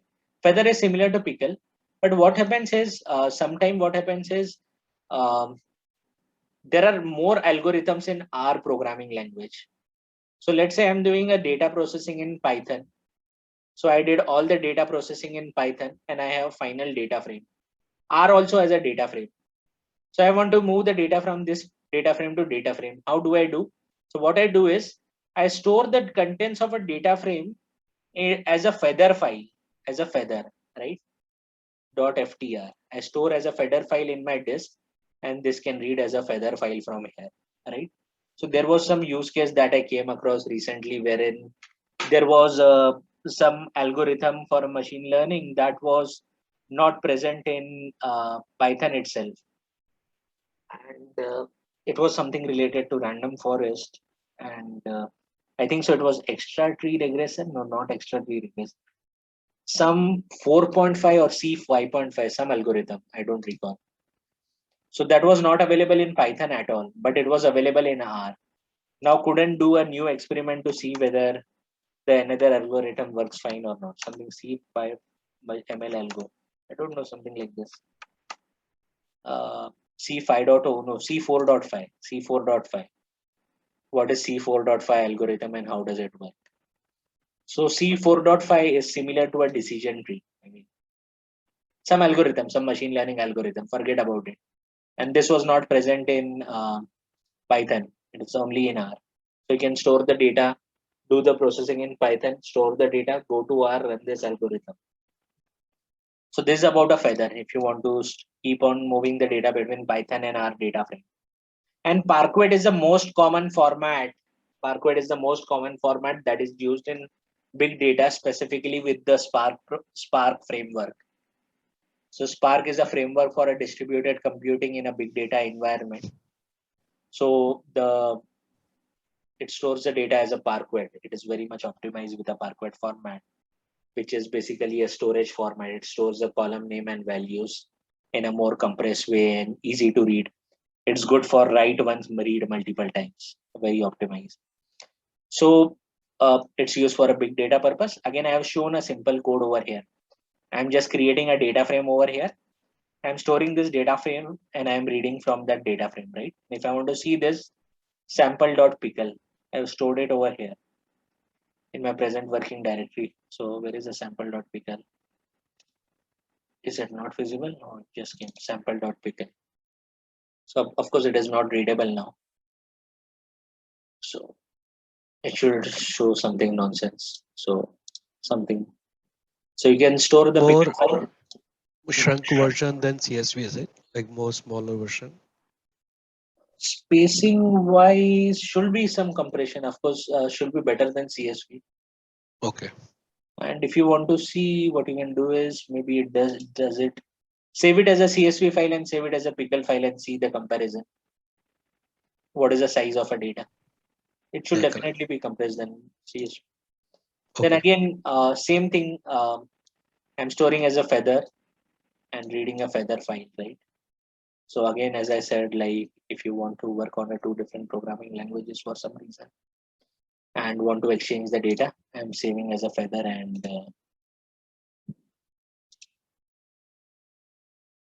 click on refresh sample.feather file.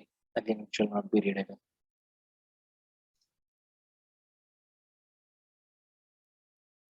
So it's again not a readable. So the third one is what I said about a big data. So I'm just saving as a Parquet file and reading from a Parquet file, right? So on a high level, there is the same thing, right? And if I see over here, sample.parquet, refresh, sample.parquet.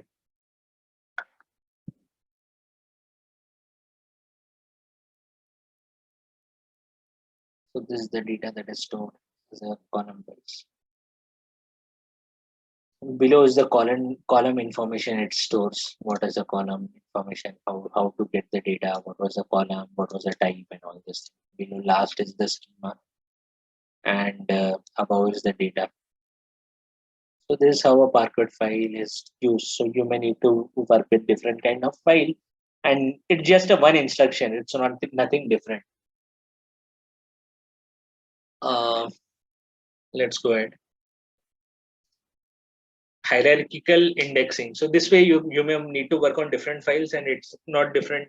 It's very simple. So let's look into the hierarchical indexing. So over here, if you can see over here, in this index, I am making 2 indexes. We saw in the series also yesterday or in the previous sessions of Pandas, you can have a multiple index. So I'm making a 2 index. So if you see over here, these are my 2 columns, students and marks, right? You can see over here, the students and marks are my 2 columns, and these are the indexes, I1, I2, I3, and ABC, ABC, ABC. If I only want to see the index value, df.index, so it is going to give me all the indexes. And if I do a data frame.values, it is going to give me all the values. If I want to locate to a particular index, most of the syntax doesn't work, right? It doesn't work directly, because if you specify directly, it starts thinking that it is looking for that particular column, right? But this was working in series. So that's why in the series also I said that always use LOC. So this doesn't work. It won't work. It will give you an error because it looks for a column. This LOC does work. So for I1, it is giving me this particular data. If you want to read for I1A, if you want to read for I1A, I1A meaning you want to read for this particular data, then how do you specify the multiple index? So multiple index is specified by this way, right?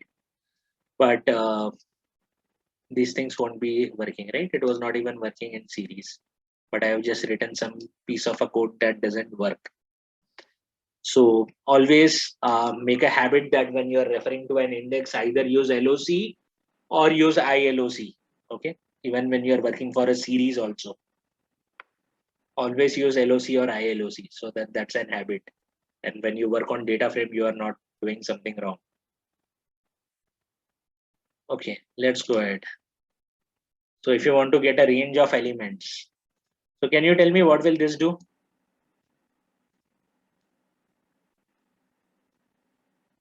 From I1 until I3? I1 to I3, everything, and To not I3. until, it will also have Okay. I3. Until is applicable for iloc. Okay, Now over here it works without LOC also. You can see without LOC also it is working. Okay.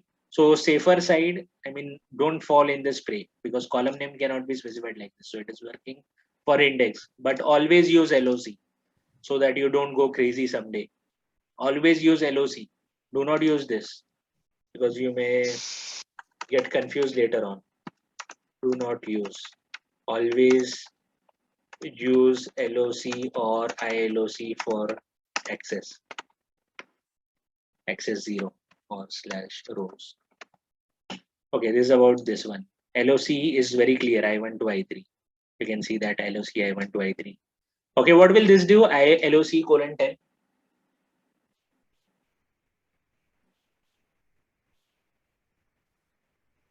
LOC colon 10. Be fast. 0 to 9 rows. 0 to 9, right? Effectively means the same thing. 0 to 9. 0, 1, 2, 3, 4, 5, 6, 7. What?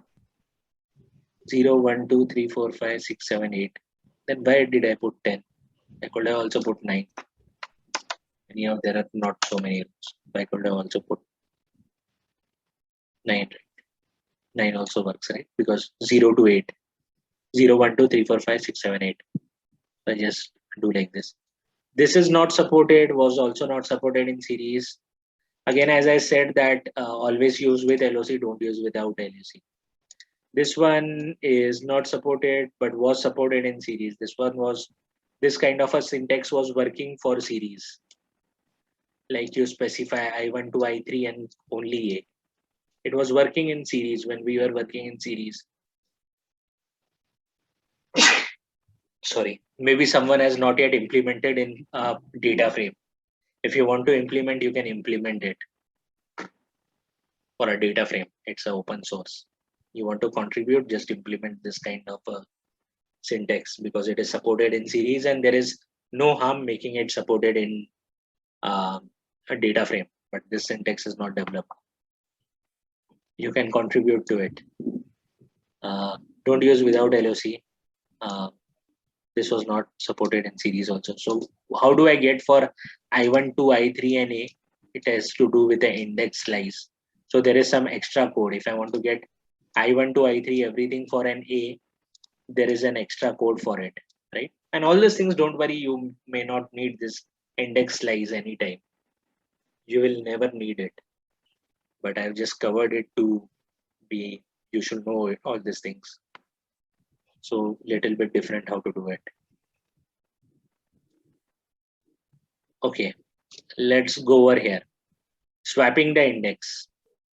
So I will just run this code, show you the code as well as output, and you explain me what is it doing.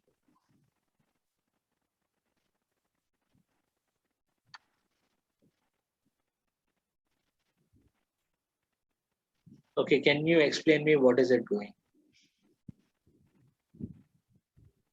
So it has hierarchical indexes I1 ABC I1 I2 ABC, so that we have swapped. So ABC I1 ABC I2 B I1 I2 I3. Okay. So this was my original data frame before that we created using this particular code, which you already know. You have been doing since long time. Over here, you are swapping the index. Swap the index 0 and 1. So A and I1 is changed. So first index becomes ABC, I1, I1, I1, ABC, I2, I2, I2, ABC, I3, I3, I3. So you are swapping the index. You are swapping the index. You can see that the first index went back and the other index went front. And what we are doing in the third one, anyone? Sort So on index. So we are doing a swap first, I mean the same thing, and we are doing a sort. Because you can see there ABC, ABC, ABC doesn't make meaning. So we bring all the A together, all the B together, all the C together, right? So you can swap the index and you can sort the index. Again, you won't use it much, but you should know it. So level 0 meaning that first index, is it? Yeah, level 0 meaning first index. You're sorting with the first index. Okay. Okay, then what are we doing over here? Can you explain?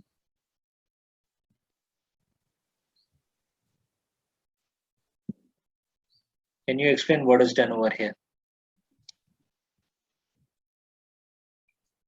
Same You like start swap swapping the index and then and sorting on the sorting level it. 0. Level Okay, 0, so yeah. first we did a swap and sort, and we got this output as we discussed in the above example. What is over here? Sum on level 0, meaning sum on the ABC. Sum on the level 0, meaning A sum is what? 10 plus 11 plus 12 is 33. B sum is what? 20 plus 21 plus 22 is 63. And C sum is 93. Okay. Harish, we can swap only like two indexes only, right? So, for example, if I would have 3 indexes here, what would I have done? You So can I swap can it only also. give- You can also swap it. You will specify which one and which one to swap. So you swap 0 and 1. There you specify so- what and what you want to swap. So swap level will get only 2 parameters at 0, 1. So Swap if I then level, change, you specify 0 write and 2. another statement. You specify 0 and 2 one time, and then you specify 1 and 2. Do it Okay. in a 2-step. Yeah, 2 steps, right? Okay. Okay, so sometime you may need to append the data frame, right? Let's say you got a you wanted last 1 year of a data, and you ask your IT support to give me the data, right? And I mean, they say that we don't have a data. We only keep a last 1 quarter of a data in a system, and other data we just back up somewhere in our storage. So we say that, okay, you give the data from the backup. So what they do is they give the 3 months data separately and more 3 months data separately from the separate storage, right? So you have a 6 months data. So what you need to do now is you want to concatenate that data, right? So you have to understand the use case. You went to IT support, you saw into a system, you were having only 3 months of a data, but for machine learning, you want 1 year of a data.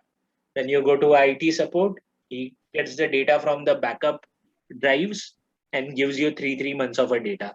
Then what you need to do is you need to append that data together, right? For that, you will need a append data frame. So talking about an append data frame for such kind of a use cases. So this is my sample JSON message. This is my JSON message, right? JSON message specified as a string. I am using an import JSON library, and I'm converting that JSON message into a JSON dictionary. I'm just creating a dictionary out of it, right? So I'm taking this JSON data into a dictionary. If I execute it, we are reading some JSON data, and I'm getting the data into a dictionary. Over here, what I'm doing is writing a JSON, meaning converting a dictionary back to a JSON message. So over here, what I did was I converted the JSON message into a dictionary. Okay. I converted a JSON message into a dictionary. Okay. So read JSON, or that is convert JSON to dictionary, Python dictionary. And what I am doing over here is write JSON. That is convert Python dictionary to JSON, right? So this is how you can read from a JSON file. Over here, I was having this as this thing, right? You can also specify the file path. You can also specify the file path /xyz.json. Okay, so it is going to read from there. So this is how you can read from a JSON into a dictionary. This is how you can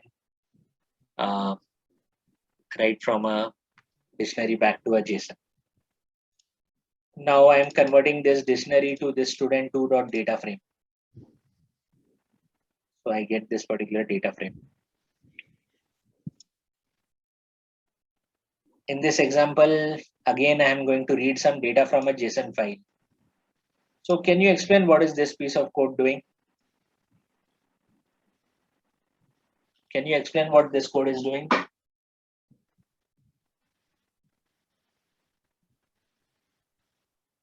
You're mounting the Google Drive and then copying the JSON sample.json to current drive. Okay, so what you're doing over here? Sorry. You're You're mounting mounting the Google Drive and then you're copying this sample.json to current the present working directory. Yeah. And then I'm reading present this sample JSON using read_JSON, right? So you are reading this data from JSON message and you are putting into this particular data frame directly. So let's see. So I got this data into this data frame directly, right? And if I want to see how is the sample JSON message looking, it should have been copied over here now. So where is my sample JSON? Right click and sample JSON.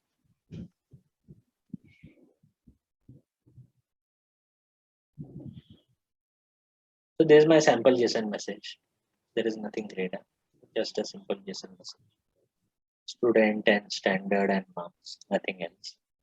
So I just read from here as a JSON message, and I get this data into this particular data frame. Okay, I'm creating. So this is the data frame I created from a JSON file. This is a data frame I created from a JSON file. This is the data frame that I am creating from a dictionary. So I am having two particular data frames. I'm having two particular data frames. What will this do?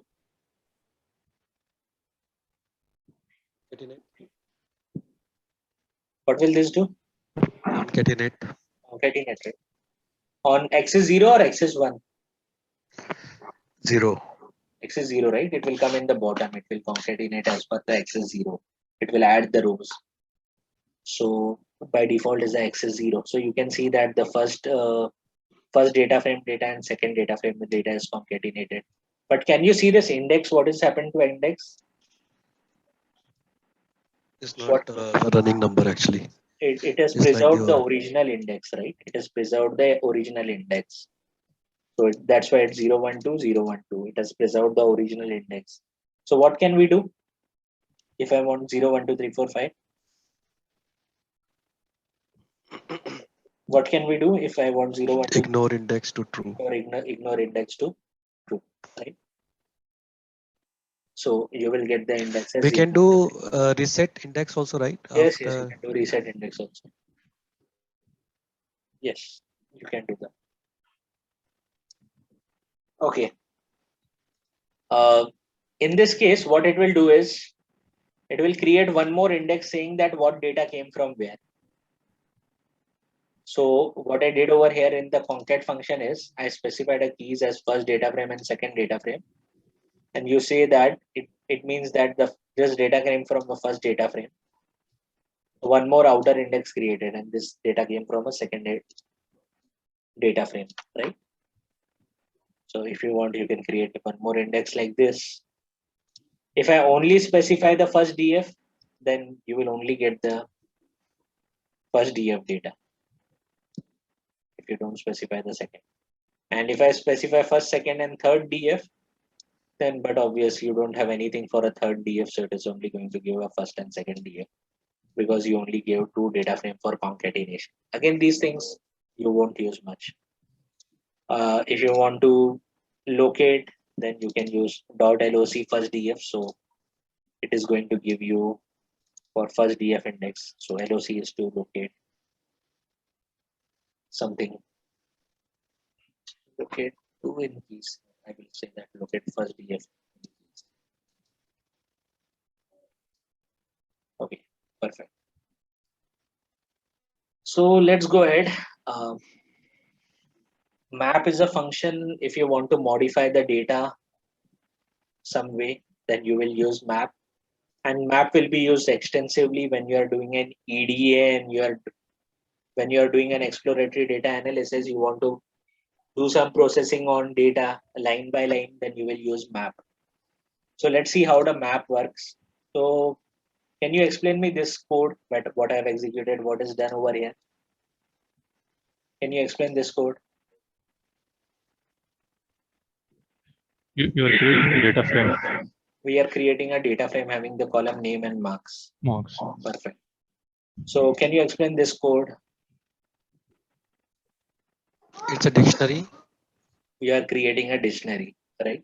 Person A is 1000, person B is person C, right? So we have created one data frame. We have created one dictionary. Okay. We are having one data frame, one dictionary. Can you, without looking into the output, can you explain what will this do? So first tell me what will this do? What does this say? Adding a new column named fees. So it means that I want to add a new column called as fees over here. It was having only name and marks. I'm just adding one more column named fees. So it will get some fees. And how I am making it student marks df dot name, meaning this particular name column, this name column, and I am mapping it with this particular dictionary. So what it will do is it will take this person A and it will get the fees as 1000 for this person A. It will take the person B, get the fees as 2000 for person B, take the person C and take the fees as 3000 for person C, and it will show you over. You can see that 1000, 2000 and 3000. Is it clear? Any doubts in this?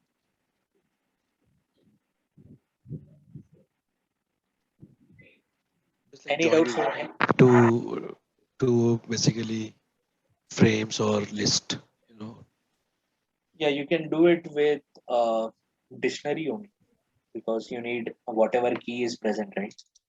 Or else if it is something else, then you will have to write some code. But it has to be done with a dictionary so that this person A is passed to this key and it gets the value and it populates 1000. Yeah, but it could be two data frames also, right? It can be two data frames. If you put that in index, then yes. Okay. Else, how will it know? Serious you can do, right? Similarly, serious. Yes, you can do in series. Yes. Series you can do. Okay, let's look into this one. This one is little different. So you got this name, marks, and fees. Can you explain this function? Can you explain this? What is this copy is doing? What I have highlighted?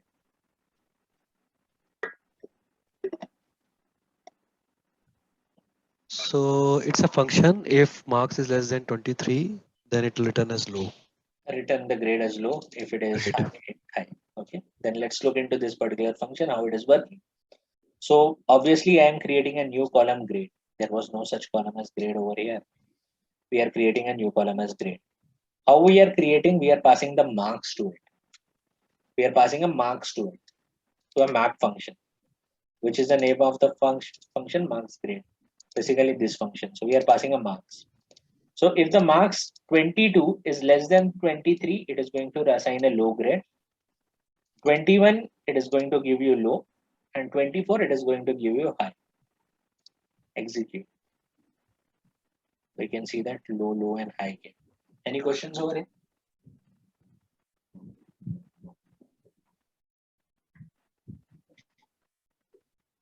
Any questions? Okay, if no questions, then this is a very important thing, right? You will need it a lot of time when it looks like a small function, but when you are doing a data preparation, especially in EDA phase, or getting your data ready for machine learning purpose, you will need a lot of maps. Map is very important. So just remember, map is important. Usually what happens is people start learning pandas, give a lot of attention at the start, and when main things comes at the end, it gets little bit heavy and tend to leave it. But I mean, if you're basics are clear, it will be very simple only. Okay, can you explain me what is this doing? Can you explain me these two codes? What is this doing and what is this doing? You are creating a data frame. So we are creating two different data frame. The first data frame name is student marks df, student data fees frame, df. and student fees df. So marks is having name and marks, another is having name and fees. Okay, can you explain me what this code is doing? So what is this 4 lines doing? You are printing the student marks df and student fees df. I'm just printing it so that we can visualize and we can understand it well. Okay, what is this doing? Merge. What is Merge. merge basically? Join. Which is join. Add, join. Okay. Merge is join. And which is a default join? Inner join, outer join, left outer, right outer? Inner join, right? So what I will suggest is joins in sequence. So if you don't know joins, just read through simple joins before coming here. Left outer. So it explains what are the different types of joins. So by default is an inner join. So the data that is present in both the table comes over here. That's an inner join. What is the left outer join? The data that is present in both table as well as our left table will come. Right outer join meaning whatever is present in both table or on the right hand side. Full outer meaning everything, right? So this is very important thing. So you can refer this if you are new to joins. But I assume you must have studied the join at least sometime.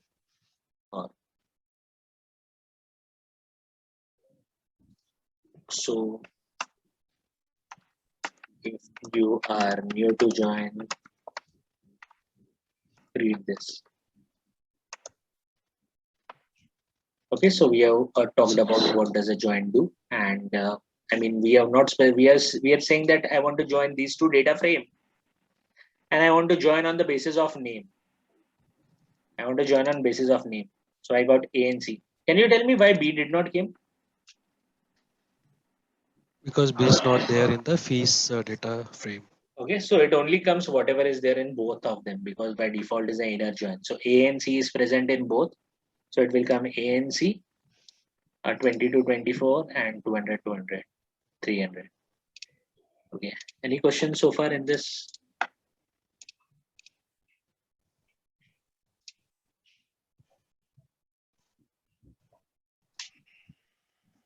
So this one also, we can change the property like inner join, outer join like that. Yes.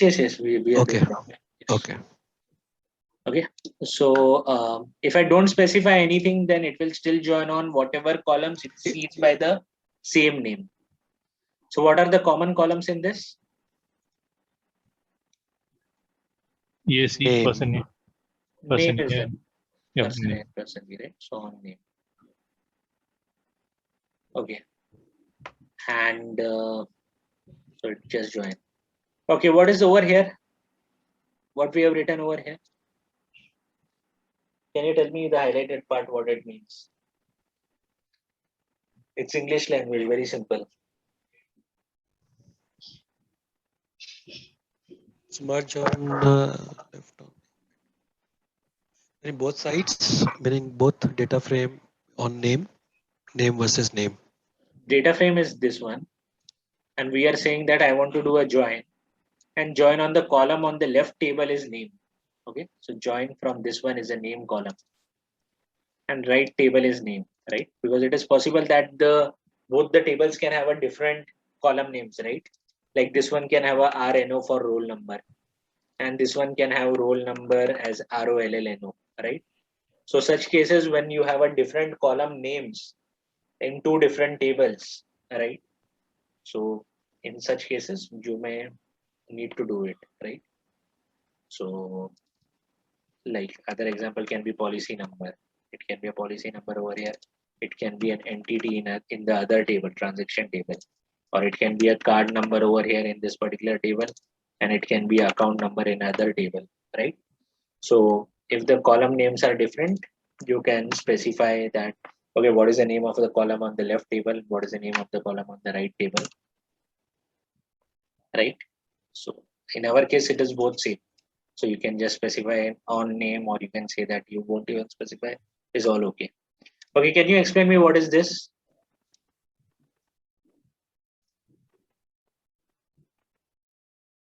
How inner, what does it mean? Again on name and whichever is common. And Just show the common not values. whichever is common. We have said on name. So it will be On name and wherever there is a match, basically. No, inner means inner join. Which is common, right, for both? Common in Yeah, both. okay. You mean to say that? Okay. I thought you are saying that with the word common, you mean to say that. I thought that you are referring to the common column names. My bad.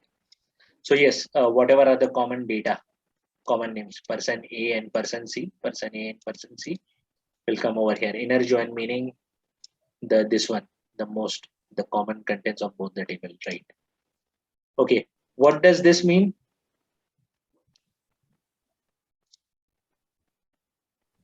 Left join. Left join. So why B is having this NaN? Because there is no match. It is not present in the second table, second data frame. And why does this D does not come over here? Because it's a left join. It's a left join, so only from the left side will come. Okay, how about now what we are doing over here?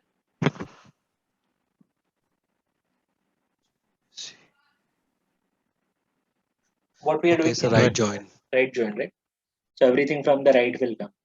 So A, C, and B. B will not come now because it's a right join. So the right one, this is the right side, this is the left side. So right side, we are saying right join. Okay, perfect. What is this? Outer join, meaning both. Both will come. Right? A, B, C, D. Outer join. Outer join is like this. Both the contents will come. Full outer join. Okay. So this one. Indicator true. So what is this doing? I'm doing outer join and doing an indicator true. So what does it give?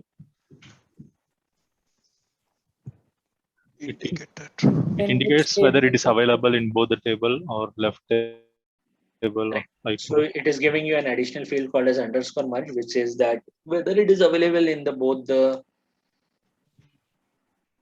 columns, or it's only available in the left table, or it's only available in the right data frame. So you can put an indicator true to see it. Okay. I'm creating more to data frame. Fees, name, fees, and roll number, name, marks, and roll number. And can you explain me? I mean, these are the two data frame. We have created so many data frame. No need to talk about it. We are doing a join on these two things. What is the column on which we are doing a join? Name. Name. So it's obvious that we are doing a name. What is the kind of join we are doing? Outer, meaning both should come. Both table will come, ABC and ABCD, everything will come. Indicator true means what? The merge column, meaning Merge say column, whether available in both or table. it's on the left or it is on the right. Perfect. And suffix underscore left underscore right meaning what? Look at the data below and tell me. Stage 1 of learning. Look at the code, look at the data. Tell what is that? Or roll number underscore left, roll number underscore right. Any common values, common columns, divide into two or have two values. If there is a common column name, there was a common column name in both these tables, right? Common column name, roll number. Then how will I know which data is it? So in that case, the left column is also roll number, right is also roll number. So if I put a suffix, then it will put as a suffix as roll number underscore left, because I put the suffix as left, and roll number underscore right, so that I understand that whether it is coming from the first table or it is coming from the second table, right? Is it clear? Any doubts in this? If you don't mention this suffix, if you don't mention this suffix, then probably it should give both as roll number. See,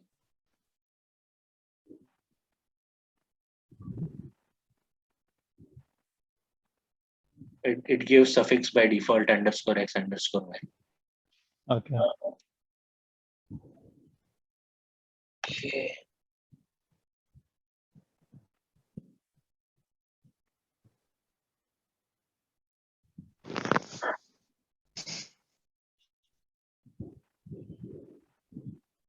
Okay. So let's go ahead.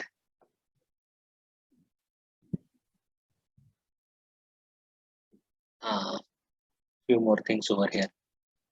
So we discussed till here what is this on name, how, outer, indicator, true, suffix, left, right. Can you tell me what we are doing over here? Just look We into are this. renaming the columns here. Fees to fees underscore L.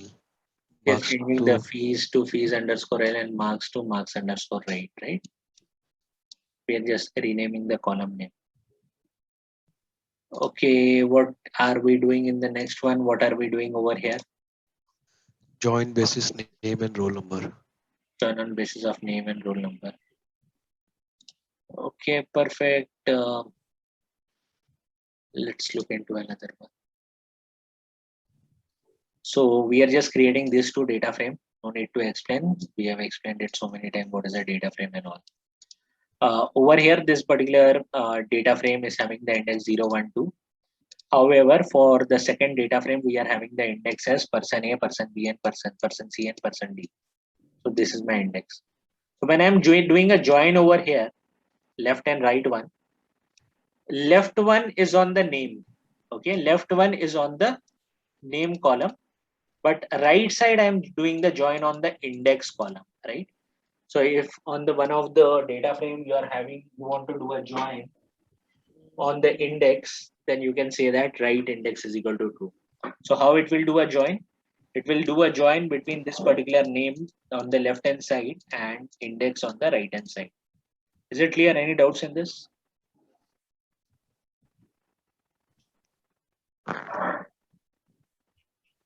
Any doubts in this?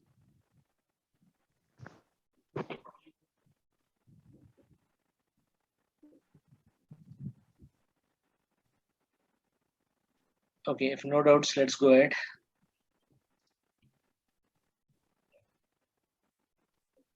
Again, one more thing. If you're listening to this video later on and you feel any doubt, you don't tell me that, okay, I am having this doubt at 10 minutes, 15 seconds of the video. When I am replying to the doubts, then probably I'm just traveling and I'm just replying to the doubts. I'm not sitting in front of my machine. So if you say that I'm having a doubt on 10 minutes, 15 seconds in this video, probably I will never get the time to listen to that video for next few days. And your doubt will be unanswered for some period of time, right? So it's always good that, okay, take a snapshot of it and attach in a doubt. Okay, this is the doubt I have. This is a snapshot. This is the input. This is the output. This is the doubt. So it will be more easier for me to answer. And of course, before asking a doubt, you always do a Google so that this is the essential skill what you need to learn. Because if you want to ask me a doubt, I will clear the doubt on what I have taught. Some people also ping me for they are stuck in this part in their own work. They have learned my course. They did a job change. Now they are stuck. Of course, I cannot answer him why he is stuck there. I'm not having access to his code. Neither I have so much of time that I can invest on him. So yeah, please try to Google and learn as well. So again, we are creating a data frame over here. Index is this one. Data frame over here. Index is again person A, person C, person D. And over here, we are doing a concatenation. Concatenation meaning it will come one below other. Okay. But when we are doing a concatenation over here, we are doing a concatenation on the axis basis. Okay. Axis. So this way it will come. Axis is equal to 1. If I do axis 0, then it will come down. But when I am doing now, we are doing as a axis 1. On the right hand side, we are adding for each of those. So person A, so we are just concatenating. In this example, we are concatenating on an axis 1. Okay, and this is also a good use case, right? I mean, either you can do a join like a merge we studied above, or you can also use the concat along axis 1. I mean, it is similar to doing a join. If you do a join, it is even more flexible. You can do a join between the columns. But when you are doing a concat, you have to do on the basis of axis. So concat is similar to having a join, but on the basis of the axis. So seldom you will do a concat unless you are working on a time series kind of a problem and you want to do something. And your time is the index and you want to do a concat. But there also you could have used join. So concat will be rarely used unless you are working on a time series. You won't be using concat. But what is a concat? It is similar to a join only, just that the thing you are joining is present on the axis over here. So you're just joining these two things. Marks is coming from the first data frame and second data frame, some other data is coming. Any questions in this so far? Any questions? Again, the concat you won't use, you will seldom use it. You will use it only when you are working on time series problems.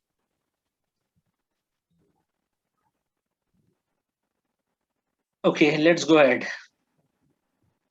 PD concat. So over here we said that along the axis 1, meaning you add columns. When you do axis 0, it will come in bottom.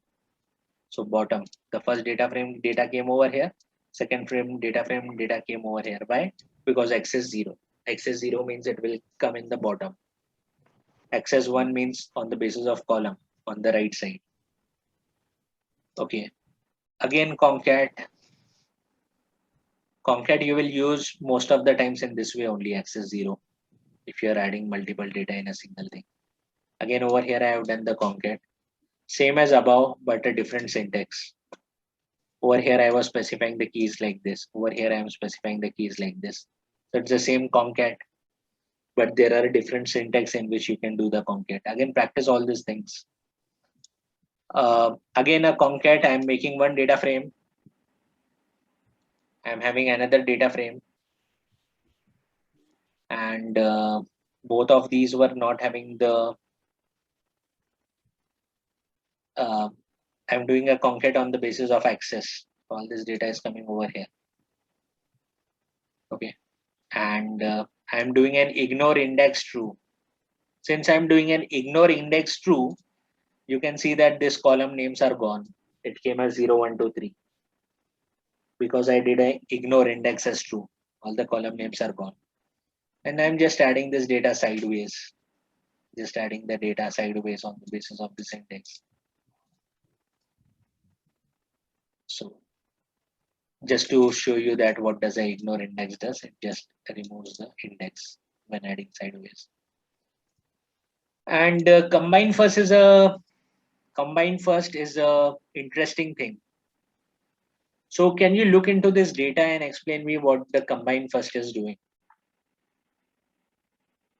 Combine first is interesting. It can be used to handle the missing data. It's an interesting thing. So can you explain me what is this combine first doing? Can you explain me first of all what is this?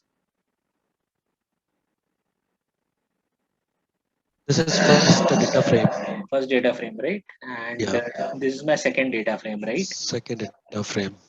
Okay, I'm not specifying anything, meaning obviously it will be on axis 0. Okay, so what is this combine first doing? Can you see what happened to person A? Person A, I'm doing a combine first on this particular data frame, that is the first one, and this particular data frame, that is the second one. So if I do a combine first, person A, what did we get over here? 22. Is it coming from the first table? First. Yeah. Person B? Coming from 21, first. coming 21. from first. Person C? Coming from second. Coming from second. Why? Because first doesn't have, data is missing. First doesn't have, right? So combine first, what will combine first do? It will try to take the data from the first data frame. It will try to take the data from the first data frame. Unless it is not found, then it is going to take from the second data frame. So combine first is an interesting, let's say you want to fill in some data that is not present. Let's say if there is some tables, right, wherein the third normalized form is not maintained. There is a data for same column in first table and second table. then what will you do? You will take the data from the first table if it is present. If not present, then take the data from the second table, right? It happens a lot in especially not in the financial sector. In financial sector, still the data is very good. But if you're not working for a financial sector, be it a manufacturing sector or be it any other sector, right, which is not that money sensitive. I mean, everything is money sensitive, but manufacturing data or logistics data, I mean, these kind of a data can have such kind of a data that it is not present in this table, though the data should be present in this table because of some design issue and it is working since ages, right?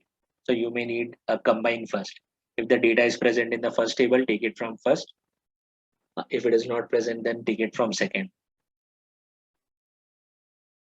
Okay, we are towards the end of it. We'll need more 10 to 15 minutes. Just 3 things to do: stack, pivot, and melt. And again, it's very simple: stack, pivot, and melt. So what does a stack do and pivot do? A stack and unstack do first thing. So again, I will get you to answer, and you will only answer me what does a stack do. So you answer first so that we are able to complete Pandas as quickly as possible. So what is this? Can you explain this?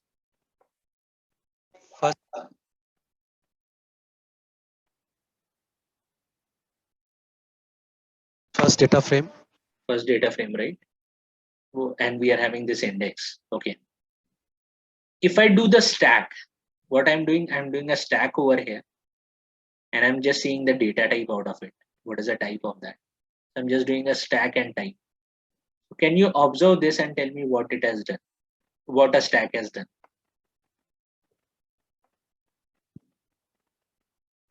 Can you look into a stack and tell what it is doing?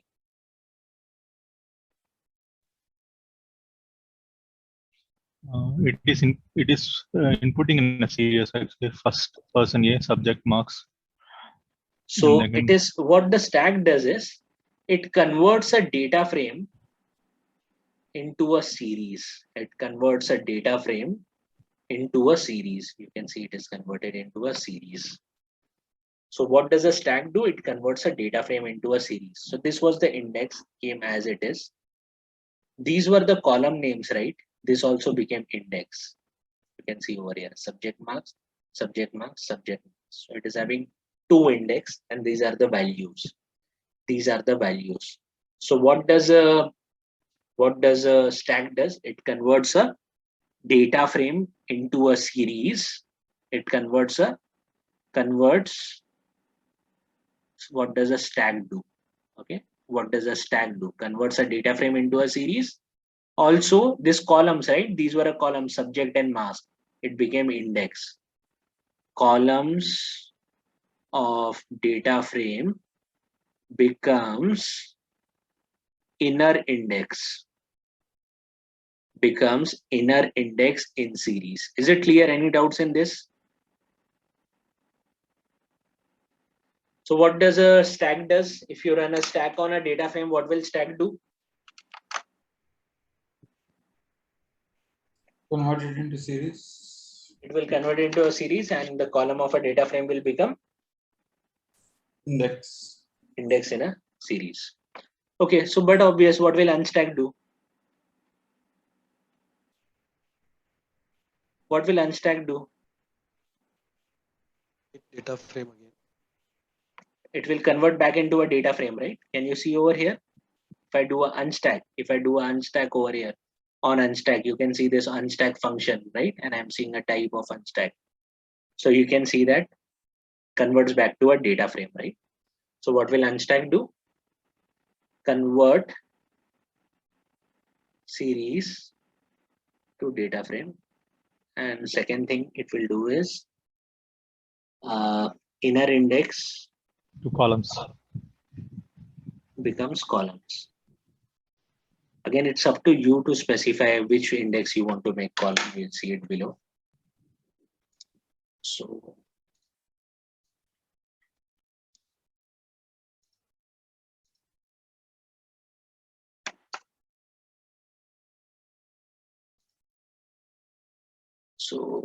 let's go ahead.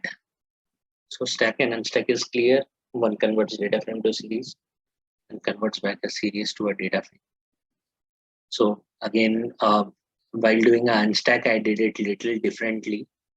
And you can see that subject and marks remained over here, but the outer index became the column. You can see that outer index became the column, person A, person C, person B, and person C. Okay, let me show over here. So this was a stack, right? This was a stack. But when I did a unstack over here, you specified 0.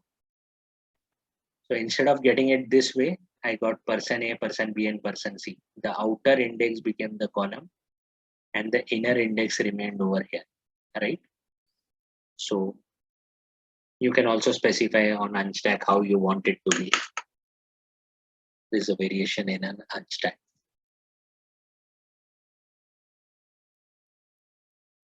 Okay. So pivot is usually to represent the data into for a better visualization, like your school mark sheet, right? So this is how my data frame is. This is how the data is stored in your database in your school, right?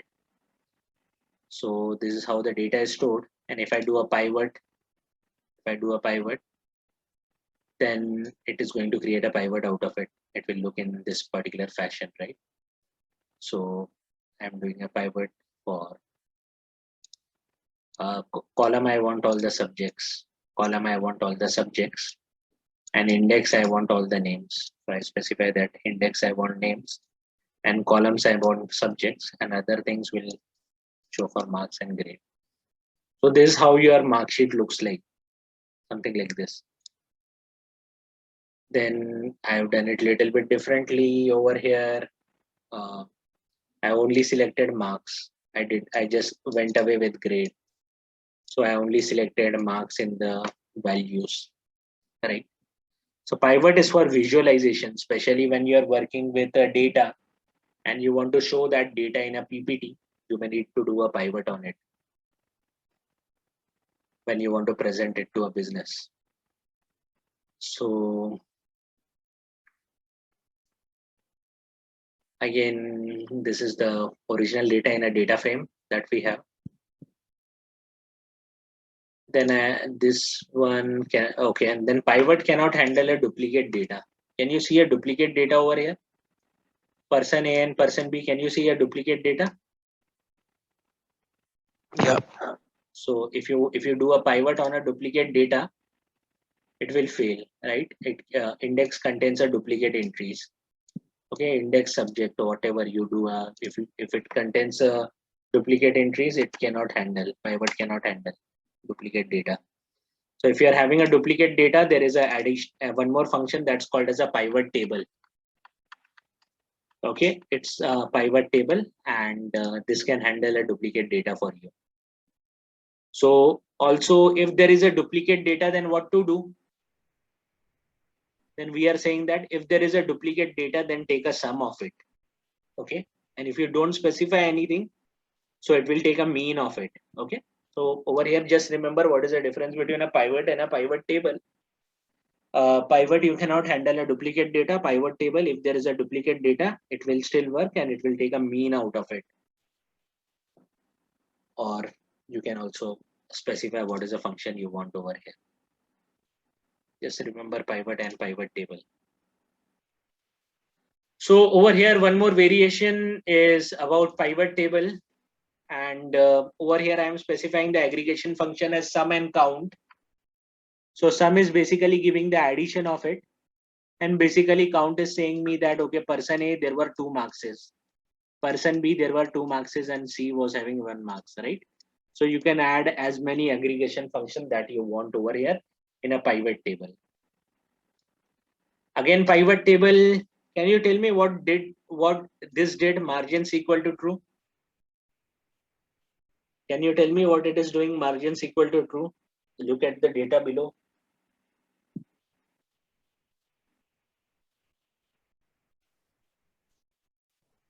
Some also. Sum, right? For the each column, 45, 43, 49 is 137.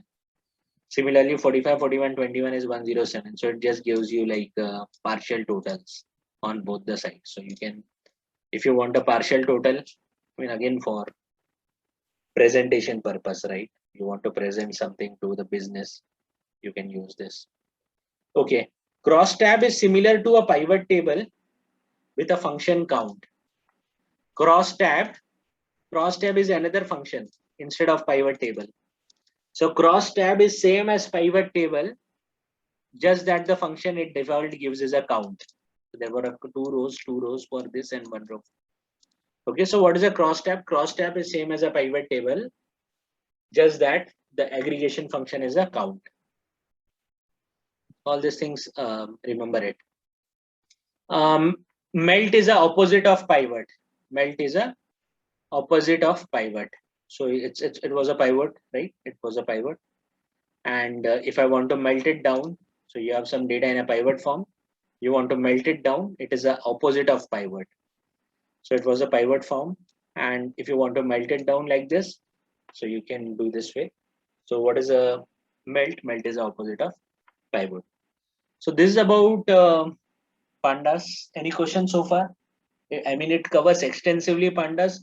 There is no need to refer anywhere apart from this. Don't go anywhere to read anything. You will only find less things than this. And yeah, if you still want to go and read more, you can always go to the Pandas official documentation, right? pandas.pydata.org. And you can go to getting started, and it says Jupyter Lab, and it says that we recommend this book, Pandas for Data Analysis. They have all these videos, right? I mean, knowledge is free everywhere. They also have a Pandas cheat sheet. So keep this handy always. So it's a cheat sheet, and we keep this handy. And see more about documentation, read through the documentation as much as possible. Pandas document, API reference, developer guide, user guide, getting started, user guide. If you want to search for some particular function, like what is melt doing, just search for melt, pandas.melt. Just read through it. They have given a good amount of example, right? So cut, qcut, cross tab, pivot table, pivot, merge, and so many things, right? Get dummies. So, but the best thing is refer to Pandas cheat sheet at refer to Pandas cheat sheet. That's it. Any questions, anyone?